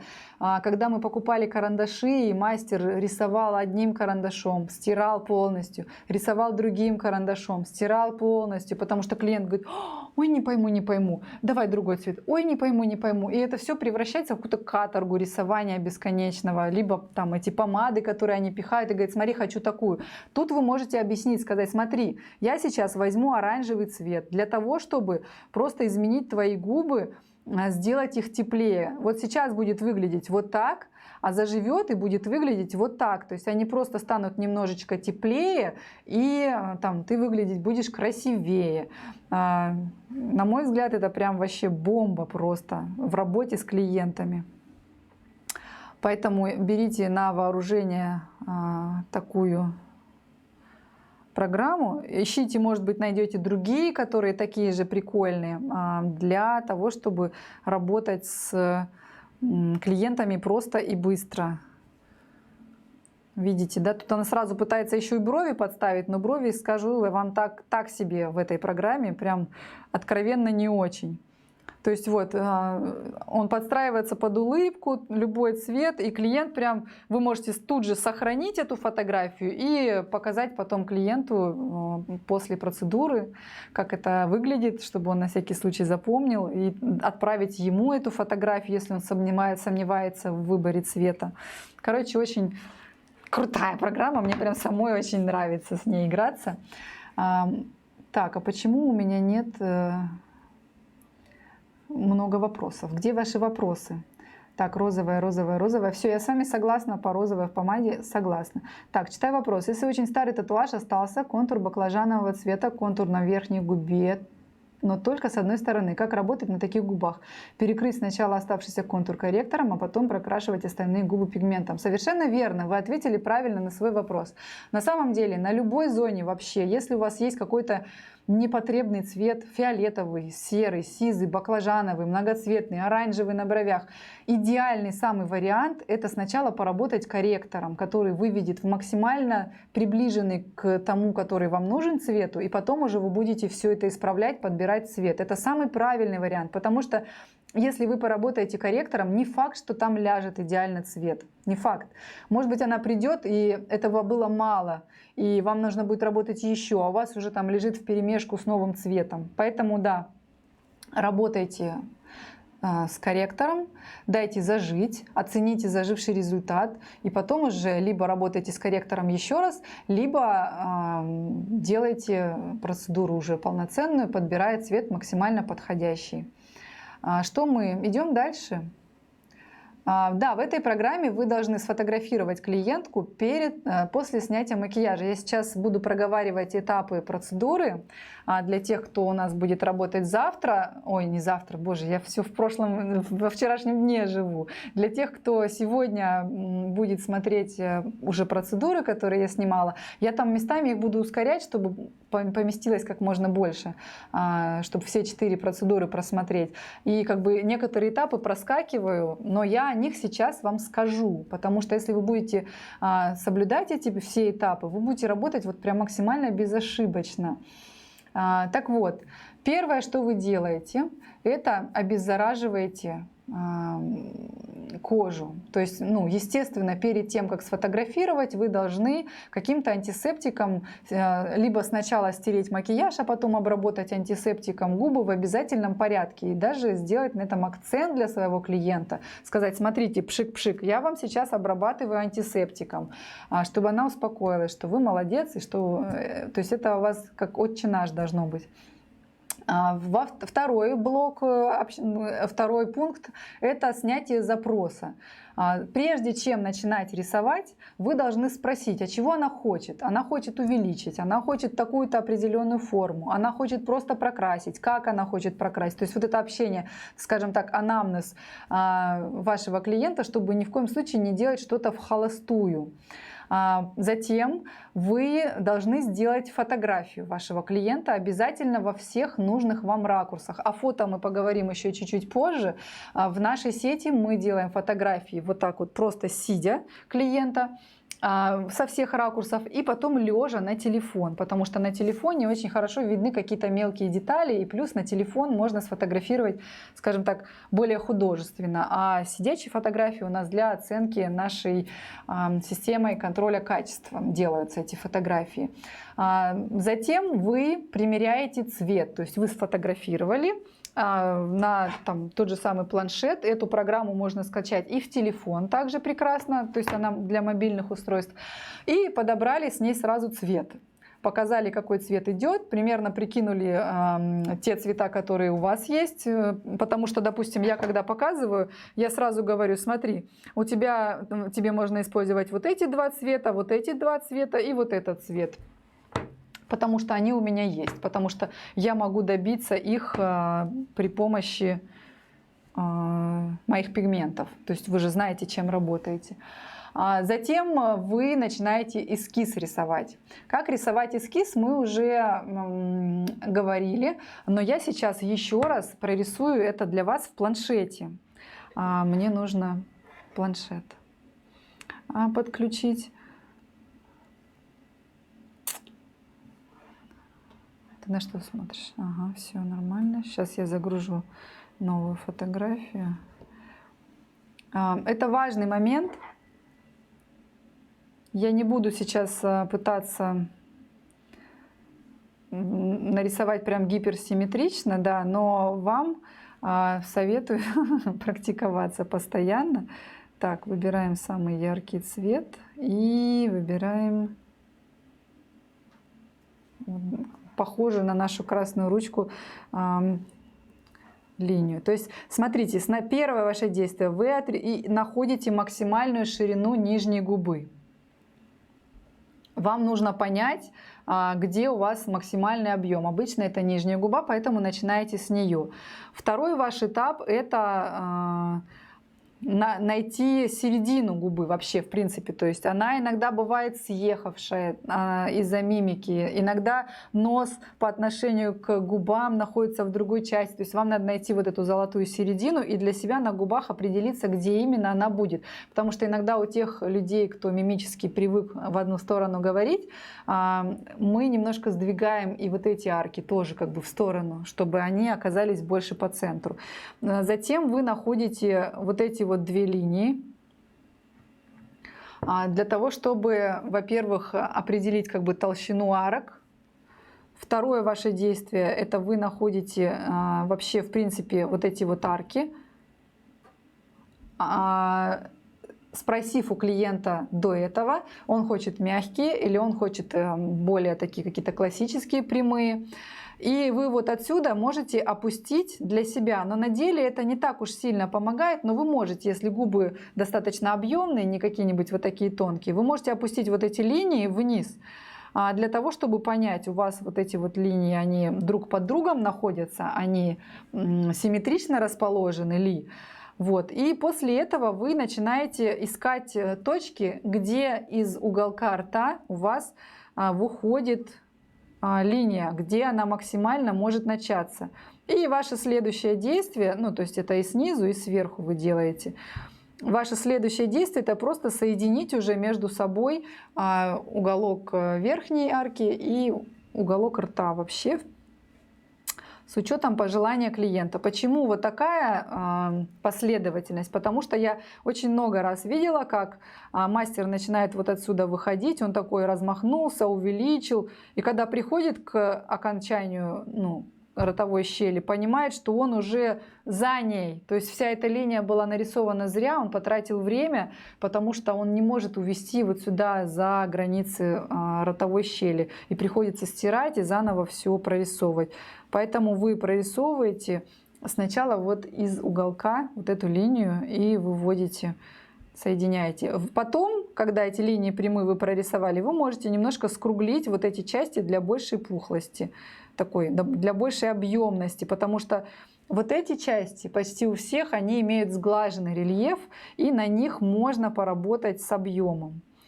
так же, как и на нижней губе, если позволяют уголки рта, если они не опущены, если вот эта ямка не сильно глубокая, если вам есть куда уйти с вашим объемом. И последний этап для вас — это просто закрасить все, потому что когда линия неровная, где-то тонкая, где-то толстая, вам сложно оценить симметричность вашей работы, как вам, так и клиенту. То есть вы просто закрашиваете, возможно, хотя бы сантиметр возле границы, и потом немножко растягиваете, может быть, ватной палочкой, вам это будет удобно сделать. Могу почитать вопросы. Так. Про азиатские губы. Наталья Кочевенко. Про азиатские губы. Ну, на самом деле, азиатские губы, они классные, потому что у азиатов красивые формы губ, пухлые часто бывают, и очень классная кожа для работы. На самом деле на всех зонах, на веках, на бровях, на губах особенностей я не вижу. Более того, я в Казахстане работала, на многих казашках азиатская кожа, и отлично все там работалось. Если вдруг они холодные, то также корректором проходите, чтобы степлить, теплее сделать. Как вы относитесь к удалению некачественной работы или все же корректором лучше исправить? Мое мнение абсолютное, что сначала идеально удалить настолько, насколько удаляется. Единственное, ваш клиент должен совершенно точно знать, что если у него какая-то жуть, есть риск, что будет уходить через серый цвет, и что это будет длиться очень долго. В районе года придется постоянно замазывать вот этот ужасный цвет. И некоторые люди, когда узнают об этом, они отказываются от удаления, говорят: нет, перекрой мне, я уже 20 лет хожу и еще столько похожу, ничего страшного. То есть вы должны объяснить человеку полностью все плюсы и минусы удаления и все последствия, которые его ждут. Но на самом деле я за удаление, потому что некоторые вещи просто невозможно. Прям рука не поднимается еще больше подчеркивать. Так, какие цвета обязательно иметь в палитре? Цвета обязательно иметь в палитре. Один кроющий, теплый, допустим, цвет, который как база послужит вам в перекрытии холодных губ, допустим. Ну, наверное, один очень теплый цвет, который насыщенный, глубокий, красный, теплый цвет, и один холодный какой-нибудь. Ну, может быть, один еще коричневый, потому что вот из этих каких-то 4 цветов можно создать невероятное количество оттенков, капельно их смешивая между собой. Ну и, естественно, оранжевый корректор, которым вы будете корректировать какие-то фиолетовые, синие пятна. Ну, то есть 5 цветов, ими можно работать вообще на всех. Ну, там уже дальше идет такой: я художник, я хочу много красок. Так что такое мое мнение. Лидокаин 10%, да, для вторички мы используем 10%, потому что 5,2% он как бы мертвому примочка. То можно тогда и без него работать, смысла нету, только как бы больше неприятных ощущений. Он жжет, печет, но не обезболивает, нет смысла работать. Эскиз лучше рисовать лежа, хотела сказать, сидя, потому что очень часто лег человек, у него так лицо расползлось и стало даже красивым, а потом сел, у него обвисли щеки и все исказилось. Поэтому вы должны сидя рисовать, может быть, если вам удобно, прилечь и прокрасить, если уж там вы устали на весу держать руку. Но я всегда рисую сидя, все абсолютно зоны сидя, потому что все искажается лежа. Если сильная асимметрия, можно выйти за контур губ, чтобы их выровнять. Да, если сильная асимметрия, и если одна губа выше сильно, а другая заваленная, то других вариантов как бы и нету. Единственное, высокую губу вы не делаете еще выше, а попытайтесь ее немножко опустить, чтобы не было слишком большого выхода на кожу, на чистую. Потому что это трудная работа, и там цвет ложится немножко по-другому, другого оттенка и так далее. Так, я готова к следующему слайду. Фиксация эскиза, карандаш или ручка. Но я уже говорила про фиксацию эскиза. В акварели вы рисуете точками, если это ручка, которая не стирается. В помаде вы рисуете прям линией, если если у вас есть такая ручка, чтобы вообще не потерять эскиз. Ну, либо вы рисуете по вашему эскизу, не рисуете, а припудриваете. То есть вот эти 3 варианта. Идем дальше. То есть вы эскиз нанесли, зафиксировали, его чем-то, подготовили пигмент и начинаете работать. Фиксация эскиза и повреждение кожи. То есть если у вас нету нестирающейся ручки, то пройдя первый проход, зафиксировав эскиз, вы должны обязательно сесть и посмотреть, вы правильно его зафиксировали или нет. Потому что очень часто мастера лежа проходят, наносят анестезию и сразу начинают не вставая прокрашивать. И у них есть небольшие ошибки, когда вот эта арка больше, а вот это меньше, потому что человек лежит как бы, вот это перспективное искажение такое случается, мы же сбоку смотрим. И потом эта ошибка уже непоправимо зафиксирована и прокрашена. Поэтому не ленитесь присаживаться с вашим клиентом обязательно, чтобы проверить симметрию перед тем, как вы начнете прокрашивать. Я сажаю 150 миллионов раз. Я не переживаю, что в глазах клиента я буду выглядеть неопытным мастером или еще что-то. Мне плевать, мне главное конечный результат. Поэтому не переживайте, сажайте. Главное это сделать до того, как у вас появился отек на губах. И после того, как вы проверили по симметрии, вы уже можете поправить, еще раз проверить, если нужно. И когда вы убедились, что все круто, вы начинаете второй проход, который, в общем-то, у вас уже окончательный. Это помадный или это акварельное уплотнение, где-то там каких-то пустот заполнения. Но только после того, как вы убедитесь, что все симметрично. Почему губы кровят? Во-первых, это в принципе в пределах нормы, когда губы кровят. Более того, если вы работаете полностью на сухую, это значит, что вы работаете в слое кожи, который уже как бы мертвый. То есть часть пигмента, большая часть пигмента уйдет вместе с корочками, потому что вы не положили пигмент на тот слой, где он должен лежать. Поэтому такая сукровица, роса, я не знаю, как назвать, когда такая розовенькая водичка или прозрачная появляется на губах, это вариант нормы. Но когда течет прям кровь, может быть два варианта. Очень высокое давление у клиента и сосуды близко расположены. На них не работает даже адреналин, он не может сузить их сосуды, все равно кровит сильно. Критические дни у женщин, когда физиологически кровь разжижается и кровит все больше, синяки больше появляются, болезненнее, процедура становится.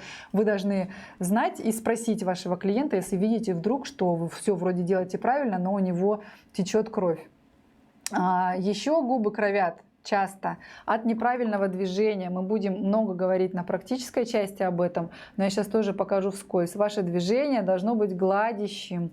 То есть вы должны везде, как только вошли в кожу, и на всем протяжении штриха вашего быть на одной глубине и выходить плавно. Это идеальное движение. Когда мастер совершает вроде такой же мах, но его движение вот такое, он воткнулся и вышел. То есть он как бы такое локальное, маленькое, точечное движение совершает. Пигмент не остался, либо лег пятнышком, и начинается отек. Вот в таких случаях и кровит, и отек, и ложится пятнами. То есть надо следить за своим движением, оно должно быть гладящим. Отеки на губах, как я говорила, бывают от предрасположенности, от неправильной травматичной работы. И все. Мне кажется, и все. В общем и целом. Отеки, от долгой работы еще бывает. Ты даже можешь правильно работать, но, допустим, ложится плохо, и у тебя начинает такой равномерный отек просто от того, что губы перетружены начинаться. Зачем во рту ватный диск? Для того, чтобы не тек пигмент в рот, для того, чтобы не смотреть на, в общем-то, не самое приятное зрелище, смотреть на чужие не очень хорошие зубы часто, и для того, чтобы на вас не дышал клиент своим запахом. То есть я не люблю вот эти открытые рты чужие. И я засовываю туда много ватки, чтобы им хорошо, и мне хорошо. А в связи с тем, что мы фиксируем чаще всего губы ручкой, которая не стирается, это можно делать сразу. Как только начинаешь работать, сразу вставляешь ватный диск, губы как бы распрямляются, их не надо натягивать сильно, они изнутри ватным диском подпираются, и нету вот этого запаха и неприятного лицезрения чужого рта, то, что я просто не люблю. По завершению процедуры вы должны осмотреть каждый там сантиметр губ и где-то, может быть, локально что-то доделать, потому что если вы видите какие-то пустоты больше, там, не знаю, миллиметра размером, вам нужно их закрыть, они останутся. Если что-то, какие-то совсем мелкие точечки меньше миллиметра, то с очень большой вероятностью после заживления там все подплывет, расплывется и их не будет видно. Но те, которые больше миллиметра, вы должны прокрасить.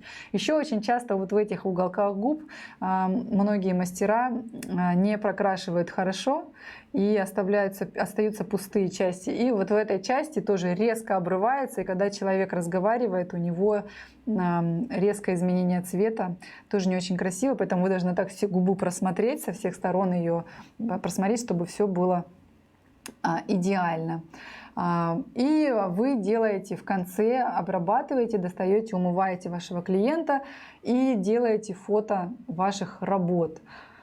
Вот тут вот мы плавно приходим к фоторедакторам, но я сейчас еще поотвечаю на ваши вопросы. Так, корректор для губ. Корректор для губ, это я еще раз говорю, есть во многих линейках пигментов, прям написано, это губной корректор. Он не для бровей, он только для губ. И более того, вам скажу, что бровными корректорами на губах работать нельзя. Вы только работать должны пигментами специальными для губ. Они очень-очень теплые, оранжевые, красно-оранжевый, такой желто-оранжево-красная основа. Никакого холода в них нету. Если кожа как барабан, то есть очень плотная, и пигмент плохо вносится, что делать? Сменить технику чуть под углом. Да, такие иногда попадаются губы, очень толстые, и кожа на лице такая же толстая. Вы можете работать под углом, но вы должны понимать, что это уже совершенно точно помадный прокрас. Просто почти всегда, чаще всего, и даже я за собой замечаю, особенно когда я долго не работаю, я начинаю скакать. То есть чаще всего дело в нажиме и в плотности укладки. То есть попробуйте сначала это. То есть сначала первое ваше действие — это еще плотнее, может быть, замедлить руку немного, чтобы пигмента оставалось больше в коже. Второе ваше действие — это немножечко усилиться.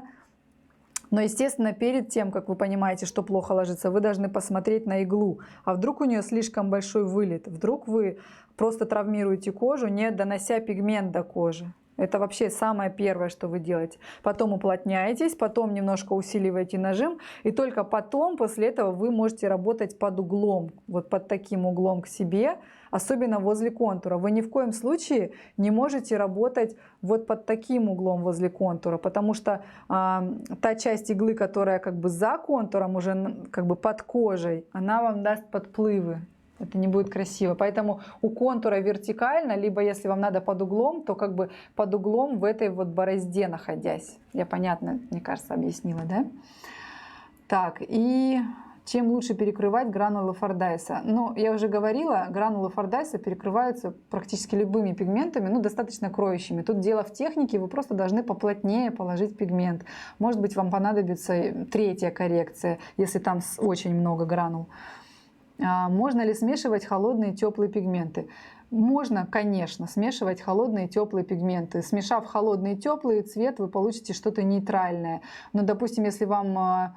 Ну, это можно делать, да, постоянно в качестве эксперимента, но вы можете просто, допустим, мешать краски, просто на палитре, мешать и смотреть, что получилось, когда я смешала сиреневый и морковный, а что получилось, когда я смешала алый и розовый, допустим. И тогда вы будете более осознанно. Пигменты как бы дорогие, поэтому помешайте сначала краски, а потом уже подходите к пигментам, просто сравнивая краски, какие из них похожи на цвета, чтобы хоть примерно предположить.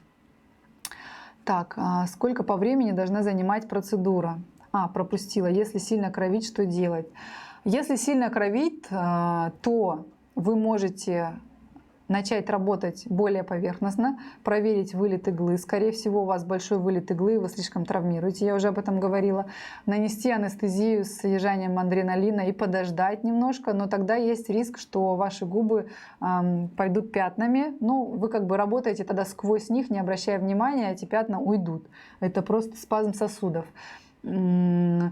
И что еще делать? Ничего не делать, работать сквозь это, понимая, что большая часть пигмента вымоется, уйдет, потому что вы вносите, она тут же вместе, кровь вымывает пигмент из кожи, как бы в обратную выталкивает его. Поэтому надо узнать причину. Если это высокое давление, то попросить прийти в нормальном состоянии на коррекцию. Если это критические дни, то выбрать другие дни, чтобы не было критических дней. Ну и изменить технику, либо вылет иглы, если что-то пошло не так. По времени процедура должна занимать минимально возможное количество времени. Конечно, за 20 минут процедуру сделать может просто гипер-супер опытный мастер на губах, на которых не нужно менять форму, а просто нужно дать дымку. Все.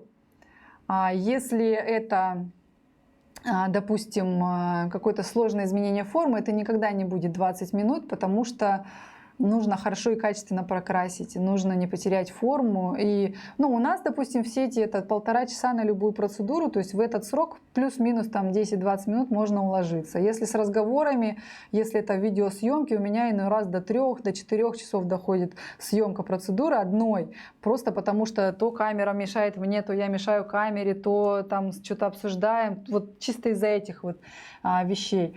Но в принципе в самом начале я работала по 3 часа на коже вообще спокойно, и остаток был вполне себе приемлемый. Но вы должны понимать, чем больше вы травмируете кожу, тем больше пигмента она из себя выталкивает. Этот факт прям, чем больше перепахали, тем меньше пигмента будет в коже. Поэтому чем сократите процедуру больше, тем качественнее будет остаток. Поэтому как бы идеальный вариант, когда вы прокрашиваете четко, систематично, прям идеально на одной глубине, кладя штрихи рядом, они все одинаковой длины. Этого можно добиться, если очень-очень много штриховать, допустим, на нашем онлайн-курсе «Дистанционный мастер». Прижать салфетку не сильно поможет, если отек. Можно, конечно, прижать под давлением, он как бы уйдет. Обычно анестезия хорошо помогает, но если отек уже начался, то он уйдет часа через 2-3. Поэтому работайте сквозь отек. Отек бывает, ничего в этом страшного нету. Я видела такие безобразные отеки, огромные, вот такие волнистые. Я сама такие делала, когда работаю. Я работаю быстро, травматично часто. Самое сильное действие анестезии в первые где-то минут 20-30. За это время можно агрессивно и быстро прокрасить все, вообще идеально. И тогда получается отек. Да, зато работа быстро. Отек спадает через час-два, и все отлично. Как бы я не вижу проблем сильным в отеке, просто есть с ним некоторые ограничения по работе. То есть вы не можете исправлять форму, если у вас отек. Добавлять, дорисовывать категорически нельзя, потому что вы можете нарисовать лишнего. Да, так, значит, корректором дать зажитие. Как долго нужно ждать, чтобы корректор зажить? Корректор должен зажить. То есть вы делаете процедуру, и через месяц к вам приходит клиент, и тогда вы только работаете. Никак иначе. Вы не можете подождать неделю и работать дальше. Нет, кожа должна полностью восстановиться. Как работать с темными уголками в губах? У некоторых губ есть части, где гиперпигментация, там вы должны поработать с корректором также, чтобы как бы высветлить их. Либо с очень теплым пигментом, светлым, теплым, типа вот такие морковного цвета какие-то, но только там. Получается, потому что если вы поработаете по нормальной коже, у вас будет цвет, который клиент, возможно, не хочет. Поэтому запомните, корректорами вы работаете локально по цвету, который вам нужно изменить. Ни в коем случае не трогайте остальную поверхность. Если у вас губы равномерно синюшные, тогда по всем губам можно. Если у вас где-то фиолетовые или какие-то коричнево-серые пятна, то локально. Если на первой процедуре выбрали оранжевый цвет и на коррекции захотели розовый, как изменить цвет? Нужен какой-то корректор. Но эти ошибки с подбором цвета, конечно, они чреваты. То есть вы должны понимать, что вы наложите один цвет на другой, и он никогда не будет тем, какой вы хотели. То есть если на оранжевый цвет наложить розовый плотно, и розовый будет с белилами, то да, вы перекроете, но это будет такая каша. Поэтому я всегда говорю, работайте прозрачно на первой процедуре, чтобы посмотреть, как зажил цвет, чтобы убедиться, что это он, и потом просто его усильте. А если вы работаете сразу плотно на первой процедуре, то у вас на исправление меньше вариантов на коррекции.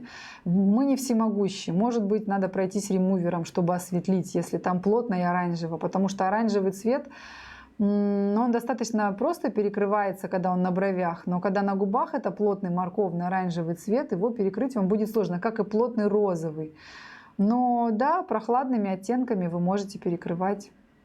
Но готовьтесь к тому, что там, где не лег, будет просвечивать оранжевый, если вдруг вы не положите плотно свой цвет.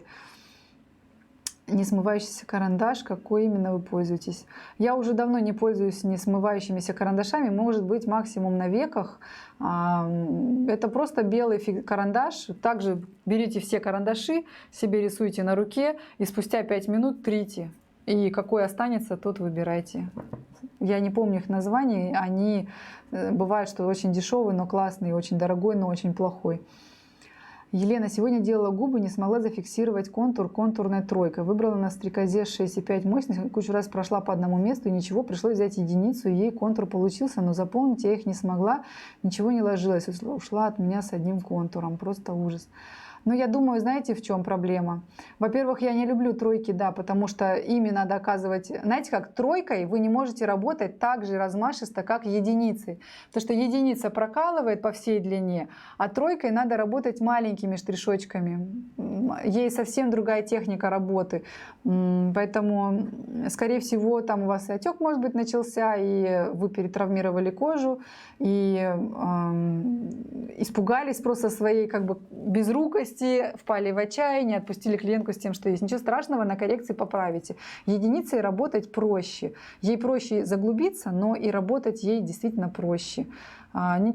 Все просто на коррекции вы берите сразу единицу, ей фиксируете, ей прокрашиваете просто равномерно и все. Ничего страшного, бывает. Полина, бывает. Если 3 раза сделая есть пробел, то делать следующую процедуру бесплатно. Это только на ваше усмотрение. Вы определяете, как общаться с вашим клиентом сами, и я не буду тут вам ничего рекомендовать. Это только ваше решение. У нас 3-я процедура стоит 50% стоимости. Первые 2 стоят полную стоимость, 3-я 50%. А перманентные тату-пигменты смешивать я вот не рекомендую на самом деле, потому что у них разная основа, разная концентрация. Вы не поймете, что дало вам тот или иной цвет или оттенок, и не сможете отследить результат, его повторить, скорее всего. Поэтому смешивайте между собой тату-пигменты с одной основой, а перманентные я бы не стала. Плохая идея. С каким вылетом иглы и скоростью работать на губах. Вылет иглы максимальный, на котором подается пигмент. Я всегда одно и то же говорю. Скорость вам удобная для вашей движения руки. Я, допустим, на критикале работаю со скоростью где-то 8-8,5. Так, клиентке было очень больно. Ей стало очень больно, я поняла. Но иногда бывает такое, что стало очень больно клиентке, и еще они бывают мнительные, потому что губы на самом деле безболезненная процедура, и идти на поводу у них тоже не стоит. Как работает на шраме? Прокрашивался прод, это... Вот, как работать на шраме. На шраме работать очень аккуратно. На нем ложится плохо по заживлению. Может быть, что вы переусердствовали, заглубились, как, наверное, в вашем случае получилось. То есть он стал более темным пятном, вам по нему надо теперь корректором пройтись. А на шрамах работать действительно сложно. И на шраме применяйте свой собственный нажим. То есть вот тот самый, начинайте с легкого, усиливаете, уплотняете. И вот то, что когда легло, вот с этим усилием проходите дальше. Ни в коем случае не сильнее и не слабее, иначе ничего не останется. Или вы заглубитесь. Так. Анестезию вторичку пленкой не покрываем. Так, я некоторые вопросы не очень понимаю. Быстро и агрессивно, это агрессивно, это так сказано. На самом деле там не то чтобы агрессивно, просто это такие четкие, уверенные штрихи.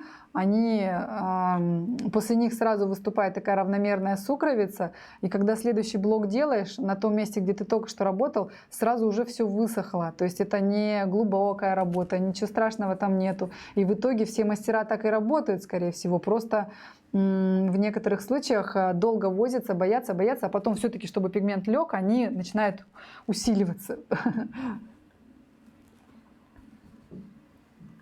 Про герпес я уже говорила, вы пересмотрите этот вебинар, там много про герпес.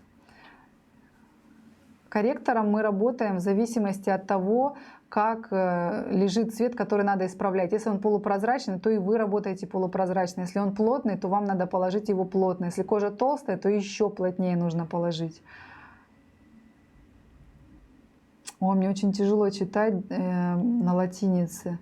Такие губы только плотно. Не буду, у меня глаза взорвутся. Ремувер никакой не посоветую, потому что они все для меня непонятны еще. Но мы пока работаем шестого чувства ремувером, но не очень понятно, он какой-то никакой. Пигменты можно будет купить, наверное, через месяц-полтора. По какой причине больно делать клиенту губы даже после анестезии? Онемение чувствуется, а работать не дает. Возможно, вы работаете травматично, глубоко, поэтому больно. Потому что даже без анестезии работать не больно на губах. Я думала, что контурной стройкой смогу заполнить быстрее. Ну, часто кажется, что большой пучок прокрасит быстрее. Это как бы большая кисточка закрасит большую площадь быстрее. Но на деле там нужно другую технику и другое давление, потому что пучку кожа оказывает большее сопротивление, и вам надо сильнее давить, а это часто страшно, и вы давите легонько, стираете, там ничего нет, а время прошло и все такое прочее. Поэтому я люблю единички. Мы не работаем акупунктурными иглами уже очень давно, мы работаем модулями, картриджами, квадронами. После того, как зажил корректор, вы можете по нему работать, да, если насыщенность его нуждается в работе. Если он сам яркий, то вы подбираете цвет, который вокруг будет, и немножко по нему работаете. То есть там каждый случай уникален на самом деле.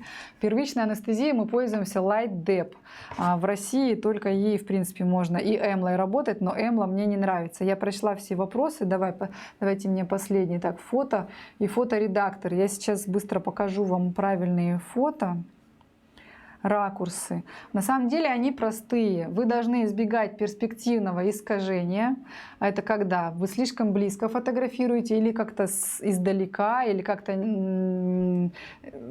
странно сбоку слишком близко. И так, где у меня эти фотографии? В Телеграме. Если у вас клиент сидит, то вы должны обязательно сфотографировать абсолютно прямо, не сверху, не снизу, просто абсолютно прямо в 3/4 и в 3/4 с другой стороны. Для себя вы можете сделать это еще и с улыбкой, если у вашего клиента красивые зубы. Если там гнилые черные зубежки, то лучше их не улыбаться и не показывать, потому что вы испортите свою работу и не сможете ее выставить. Если зубы хорошие, то вы можете. То есть 3/4 это значит, что виден кончик и один губ, и ближний к вам, и дальний к вам, но в общем и целом видна только вот эта половина, и фокус у вас на ней должен быть. То есть 3/4 это ракурс, в котором все портреты обычно делаются. Губы сомкнутые, либо губы чуть-чуть разомкнутые, когда как бы там намек на зубы видно. Это такой фотогеничный ракурс, на самом деле объемнее кажется губы и привлекательней. И вы в обязательном порядке должны сфотографировать прямо. Прямо — это значит абсолютно прямо тоже. Не вот так, не вот так, не немножко наклонено. Вы прям берете, выравниваете голову клиента по горизонтали, чтобы у него уголки рта были горизонтальны, и фотографируете. Чем вы там фотографируете? Телефоном, планшетом, фотоаппаратом, чтобы не было перспективного искажения на небольшом расстоянии, может быть там сантиметров 40, если это фотоаппарат, и сантиметров 20, если это телефон. Должны быть обе половинки одинаковые по длине. Если вы видите какое-то нарушение, выравнивайте голову, потому что клиенты всегда слегка наклоняют голову. И вы фотографируете портрет клиента вашего, чтобы все увидели, как он шикарно изменился. Это все делается для вашего портфолио, для того, чтобы вы в дальнейшем свои работы могли оценивать. Неправильные ракурсы. Смотрите, миллион ракурсов делают мастера, когда на переднем плане лоб и нос. Они не нужны вам, вы фотографируете губы. Вот такой, допустим, ракурс, когда перспективное искажение. Это когда телефон поднесли очень близко, И у вас как бы уходят назад щеки, выходят вперед губы, но они не симметричные, они странно искаженные, и нос большой торчит у вас посреди камеры. То есть все вот эти ракурсы, которые я сейчас показываю, они неправильные. Хотя губы вроде бы там есть, и можно их вроде как даже и увеличить. Но фотографируйте сразу так, чтобы не было перспективного искажения, потому что вам будет сложнее вырезать для коллажей эти работы и пользоваться ими. В том числе, смотрите, вот здесь хорошо видно, что перспективно уголки губ ушли назад, вышла вперед серединка, и форма исказилась, хотя она была очень симметричная. Просто это очень близко поднесли телефон к губам. Тоже смотрите, здесь у нас огромная поверхность щеки и маленькие губки где-то наверху. Вам будет сложно вырезать, чтобы сделать коллаж. Коллаж продает ваши работы. Вам очень важно сделать классные коллажи, которые будут привлекательны для ваших клиентов. Поэтому делайте, пожалуйста, классные фотографии. Что еще? Правильные ракурсы — это когда вы где-то на 20 сантиметрах держите телефон и чуть-чуть увеличиваете, приближаете просто на телефоне изображение. Трогаете в середине примерно губы на фотоаппарате место, чтобы фокус появился. И тогда у вас будет супер-пупер качество, в котором видно вашему клиенту и вам в том числе, как вы хорошо прокрасили, плохо вы прокрасили, нюансы работы, похвастаться перед другими мастерами, как вы классно прокрасили. Ну, в принципе, вот и все. То есть у вас есть 3 ракурса в каждом положении. Когда вы фотографируете прямо, когда вы фотографируете в 3/4 с 2 сторон, в улыбке и без улыбки. Все ракурсы другие, они, как бы, на мой взгляд, лишние, но можете баловаться. Плюс еще очень хорошо подходит, когда вы направляете свет сверху. Либо он круговой, когда у вас без теней, вообще прям классно, там эффект фотошопа такой появляется. Либо когда вы направляете свет сверху, а не снизу. Потому что когда освещено лицо снизу, оно выглядит некрасивым, каким-то мешковатым, одутловатым. Лучше всего просто прямо круговой цвет, когда направлена лампа прямо в лицо. Сейчас... Так, вопрос, какой первичной анестезии так сделала с отсутствием. Сделала процедуру, через месяц пришла клиентка с отсутствием цвета вообще. Это значит, что моя работа была поверхностная или другая причина. Два варианта. У вас есть, что она просто съела весь цвет, ваша клиентка, а второй вариант, что вы сработали поверхностно, как бы травмировали кожу, было больно, но цвет положили все равно не в тот слой, и все ушло. То есть чаще всего клиенты съедают цвет во время заживления. Если аппарат Cheyenne Thunder, то скорость на критикале где-то 8 у меня. Но скорость движения руки довольно быстрая. Мои друзья очень бледно-белые, иногда, когда их холодно или кровяное давление, ели губы голубоватые. Какой метод лучше использовать? Если губы голубоватые, то вам нужно брать просто теплые цвета для работы, потому что все оттенки, в которых есть некоторая холодность, просто усугубят эту холодность, которая и так есть в губах. А технику вы можете выбрать любую, в зависимости от пожеланий вашего клиента. На iPhone пиксельно, но последние айфоны фотографируют очень классно. Я фотографирую, у меня Samsung Note, мы фотографируем в студии на фотоаппарат профессиональный, вот как здесь у меня, и Samsung последней линейки, у них у всех очень классное изображение. Освещение либо круговая лампа, либо вспышки большие у нас тоже. Губы мочить после татуажа можно, когда корочки полностью сойдут, это обычно после 5-го дня. Можно заходить на слизистую и нужно заходить на слизистую. Там пигмент остается, правда, в меньшем количестве, но вам нужно обязательно сделать вот эту растяжку. Иначе плотный прокрас резко кончился и началась слизистая другого цвета. Это некрасиво выглядит. Давайте немножко о фоторедакторах поговорим.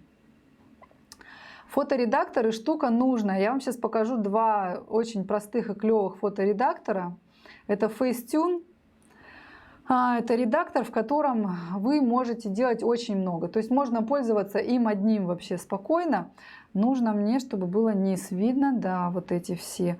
Смотрите, что мы можем сделать в этом фоторедакторе. Если у вас клиент и у него желтоватые зубы, если вы сделаете его привлекательнее и выставите у себя, то он даже, возможно, заберет у вас эту фотографию и выставит у себя. Это для вас реклама. Поэтому что вы можете первое сделать?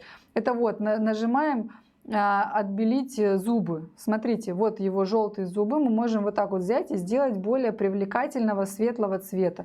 Лицо меняется.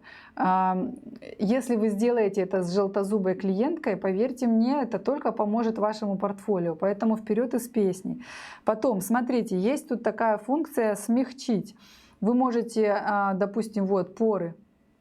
Вы просто берете и как бы гладите в том месте, где вам нужно смягчить, убрать немножко вот эти поры, потому что они, зараза, плохо на портфолио выглядят. Я ни в коем случае не затрагивая вашу зону работы. Вы немножко, чуть-чуть привлекательнее сделаете вашего клиента. Сгладить это, конечно, вообще перебор. Сгладить это тут прям, как, знаете, самая последняя версия красивого лица. И, на мой взгляд, это перебор. Ладно, сохраняем, идем дальше. Если у вас есть какая-то безобразная, допустим, прыщ или родинка, которая вам мешает, вы можете использовать вот эту вещь, чтобы убрать. То есть это заплатка, то есть вы ставите на это место заплатку, выбираете рядом чистый участок кожи, который подходит по цвету, и нажимаете ОК. Все, у вас нету этого ужасного прыща или родинки, потому что иногда девушки приходят, такие шикарные губы, все, но здесь такие прыщи или усы, которые надо срочно убрать. Так, что тут еще можно использовать? Тут есть еще контур, но тут всякие такие маразматичные вещи, ими пользоваться я не вижу смысла. Закрасить. Красные глаза уже сейчас последние телефоны не делают. Вы можете размыть фон, допустим, чтобы сделать красивый такой объемный эффект, когда у вас губы в фокусе, а все остальное размыто и как бы акцент только на губах. На самом деле тут можно ковыряться много. Если вам что-то не понравилось, то вы можете это стереть при помощи ластика. То есть вот так изменять фотографии, конечно, никто не будет. Но, допустим, так, сейчас я уберу этот эффект. Допустим, знаете, это мужик у нас тут, мне бы женщину сюда, ну ладно, покажу на нем. То есть можно сделать, вот детали есть, вкладка здесь, и вы можете сделать, допустим, его глаза ярче и красивее. Так, все-таки мне нужна женщина, я уйду отсюда и выберу какую-нибудь женщину для работы. Давайте выберем обычную женщину. Вот такую девушку. Ой. Сколько программ, сколько программ. То есть вот мы выбираем ее в Facetune. И смотрите, вот если выбирать детали, то вот ее глаз, если взять, его можно сделать прям таким более интересным, глубоким. Если это светлые какие-то глаза, то они еще красивее становятся. То есть вы как бы увеличиваете резкость локально в одном маленьком месте. В общем, глаза можно сделать вот ярче, прям выделить. Ваш клиент станет привлекательнее, ваше портфолио привлечет других вам клиентов. Понимаете? Потому что красивых людей любят смотреть все. Так что ковыряйте эту программу, она называется Facetune. Я думаю, что многие о ней знают, как бы она одна из таких самых простых и мною любимых. Есть еще вот такая программа, тоже очень классная. И сейчас покажу, что в ней можно делать. Выберем ту же самую девушку. Смотрите, тут есть очень классная штука мне. Кроме кучи всяких фильтров, которые вы можете накладывать, вами любимых, тут есть, допустим, вот такая вот точечно. Изменяете точечно, надо обязательно увеличить. И просто вот так вот движение пальца, и вы убираете все вот эти дефекты, которые вам не нравятся на коже. Главное, чтобы увеличено было. Очень клево это работает. Все прыщи долой, потому что клиент прыщавый может запретить вам себя выставлять, а вы скажете: да что, я сделаю тебя сейчас красивым. То есть все, бах, я убрала. Причем я как бы не замазала всю кожу, она остается все равно такой живой, настоящий. Просто я убрала все прыщи, допустим, на ней. Сохраняем это. Идем в инструменты. Смотрите, если вдруг вы сфотографировали, допустим, неверно, немножко неправильно, то вот есть здесь такая прикольная штука, когда можно голову поворачивать. Я прям балдею. Она довольно качественно поворачивает голову. То есть если вдруг у вас ракурс не тот, вам надо выровнять что-то, допустим, там по симметрии немножко, то вы можете воспользоваться вот такой функцией. Прямо это потрясающе. Что только не делают. Вниз немножко, ну вниз, вверх оно не очень, но вверх еще куда не шло. Короче, вот, пользуйтесь. Спасибо, не говорите. Тут очень много инструментов. Вы просто выбираете каждую, проверяете. Повернуть фотографию так, как вам нужно. Ну, если вдруг что-то пошло не так. И какие-то... На этой фотографии, ладно, извиняйте. Сделать эффекты. Тут есть даже баланс белого. Вы можете где-то что-то изменить. Также сделать размытие, если вам нужна какая-то зона, которая вам, знаете, как вот выделить, если вам нужно глаза, допустим, выделить и сохранить. Она будет сейчас все замыленное. Короче, очень много здесь всяких фишечек, которыми вы можете пользоваться. Такие фоторедакторы. Да, они все стоят копейки, даже если они платные. Так, я почитаю сейчас вопросы, и мы будем закругляться, потому что я уже охрипла, я уже говорю 2,5 часа. Когда можно мочить губы после татуажа, я ответила на 5-й день. Про плотный. Так, если лампа спереди стоит, то разное освещение. Не совсем поняла вопрос. Если лампа спереди стоит, то разное освещение. Вы можете в разном освещении фотографировать. Выбирайте такое, в котором лицо будет выглядеть привлекательно. Обычно это когда либо прямо в лицо, либо немножко сверху. Съедают цвет. Это, например, пошел в спортзал, 40 минут поскакал там вместе со всеми аэробно, облизывал все время губы и просто-напросто съел цвет. У меня был фитнес-тренер, которая дважды съедала полностью, пока она не взяла отпуск, чтобы губы не зажили нормально. Потому что она тренировала всех и каждый день их съедала. Очень сильно отекают губы после процедуры, фото даже страшно выставлять работы. Шайен Тандер, блок Critical, работает очень поверхностно. От Шайена Тандера отекают губы, да, он очень мощный.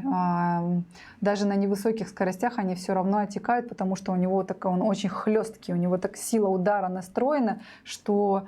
Ну, выберите на Critical шейдер, чтобы был, а не лайнер. Там немножко мягче становится работа, попробуйте. Ну и просто отекают, примите это как данность. Просите прислать их губы спустя несколько часов, отек спадает обычно часа через 2. Я тоже это заметила и работаю на губах машинками, пенами обычными. Ну, не все губы отекают, скажем так, отекают предрасположенные к отеку губы чаще всего, потому что на Шайене отекает больший процент, но не все. Просто, может быть, вам пока что так повезло. Если по контуру синие-синие губы, а слизисто белые, как работать? Работаете только по контуру, где синий-синий корректором, а там, где они белые, вы можете работать любым цветом, но дайте сначала зажить. То есть сделайте синий-синий цвет сначала розовым, каким-нибудь приемлемым, а потом уже подбирайте, потому что вы не знаете, какой цвет получится, понимаете? Когда у вас синий-синий или серо-коричневый или фиолетовый, вы когда поработаете корректором, и через месяц к вам клиент придет заживший, вы увидите цвет и сможете осознанно подобрать подходящий к нему оттенок, либо просто перекрывать все кроющим каким-то цветом. Но сразу на одной процедуре я не рекомендую, потому что вы не можете предполагать. Планшет у меня Samsung какой-то последний. Я андроидоман, поэтому это Samsung, и он хорошо коннектится тут у нас со всеми. SnapSpeed называется последняя программа, в которой я показывала вот эти вот мелкие изменения. Спасибо за комплименты. Как это съедает цвет клиента? Я объяснила уже. Да, это когда сдирают корочки. Они могут так даже зубы почистить, что все намочилось, все размокло. Потом по инерции вот так стерла все полотенцем, и все, ваша работа сошла. Если это 3-4 день, то это слишком рано, и уходит какая-то часть пигмента большая. При обучении мне продали модульную машинку Биомастер. Рекомендовали работать под углом 90 градусов. Правильно ли это? Спрашиваю, потому что при работе на губах под углом точно то не идет пигмент, то плохо ложится. Посоветуйте, как правильно. На самом деле 90 градусов это правильный угол. На всех зонах, в принципе, это максимально правильный угол. Только на очень сложных, плотных, толстых кожах я иногда работаю под углом. Вообще я тоже стараюсь работать вертикально, поэтому все нормально. Биомастер, у меня их несколько валяется на складе, они мне что-то не пошли. Они очень плохо укладывали пигмент, и я сразу их отложила, потому что на первых 3-5 работах понятно, как кладет машинка пигмент. Ты еще ее не понимаешь, но там понимаешь, какое усилие придать, скорость и так далее. И как бы Биомастер вообще не подошел мне и валяется. Кому нужен, продам задешево. Так, все правильно. Когда контур бордовый без прокраса, каким цветом можно перекрыть? Ну, бордовый, в принципе, практически нормальный цвет на самом деле. Если хотите сделать светлее, то это просто должен быть пигмент светлый какой-то, типа, знаете, такой, в котором предположительно большое количество диоксида титана. Только такими вы сможете перекрыть.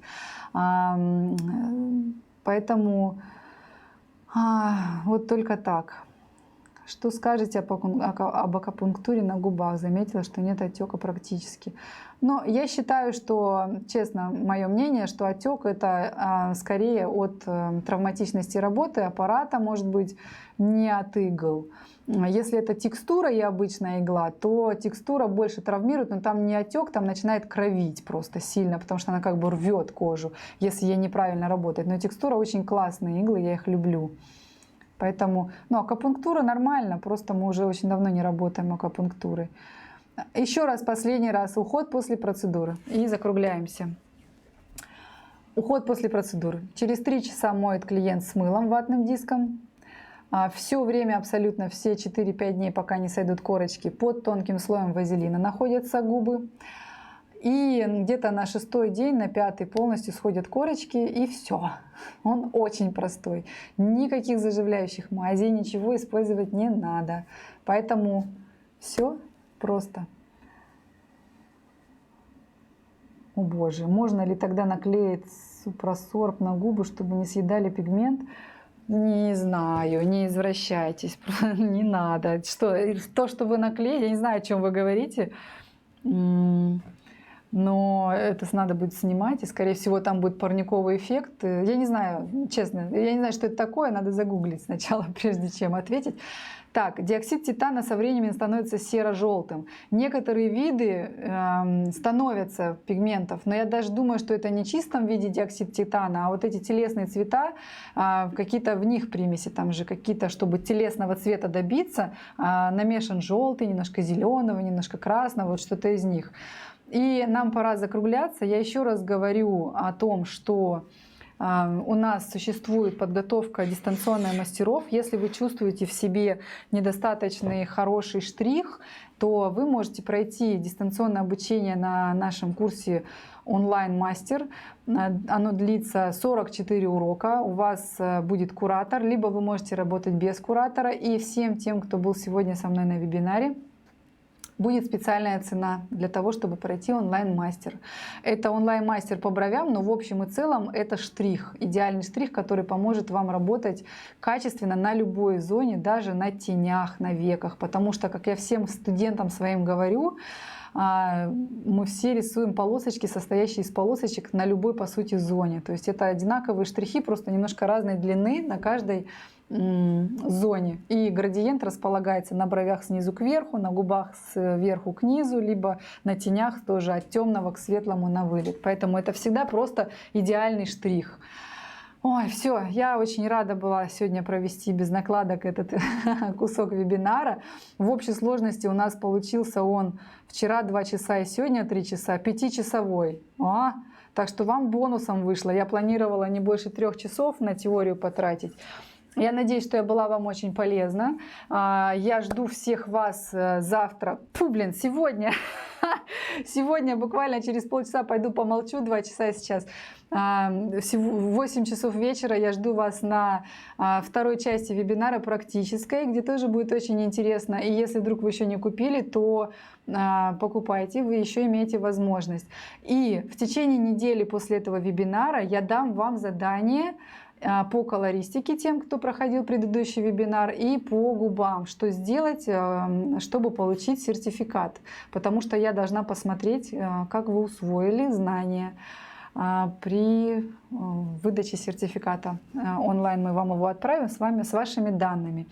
Все, пишите отзывы, я повешу пост, я буду вам очень благодарна за критику конструктивную, не просто ля-ля-ля, а прям конструктивную, потому что я хочу улучшать свой вебинар, чтобы они становились еще интереснее, глубже, разнообразнее и так далее. Вебинар по бровям ближайший пройдет 12 мая, то есть буквально через неделю. Это будет растушевка. Я покажу вам 2 работы. Акварельную, возможно, без анестезии, тоже не знаю, там как пойдет, и плотную. Поэтому это тоже будет очень интересно, но не 2 дня, а 1 день. И, кстати, ничего, все. Кстати, ничего больше. Все, всем спасибо за просмотр. Всех жду через пару часов буквально на следующем вебинаре. Все, всем пока.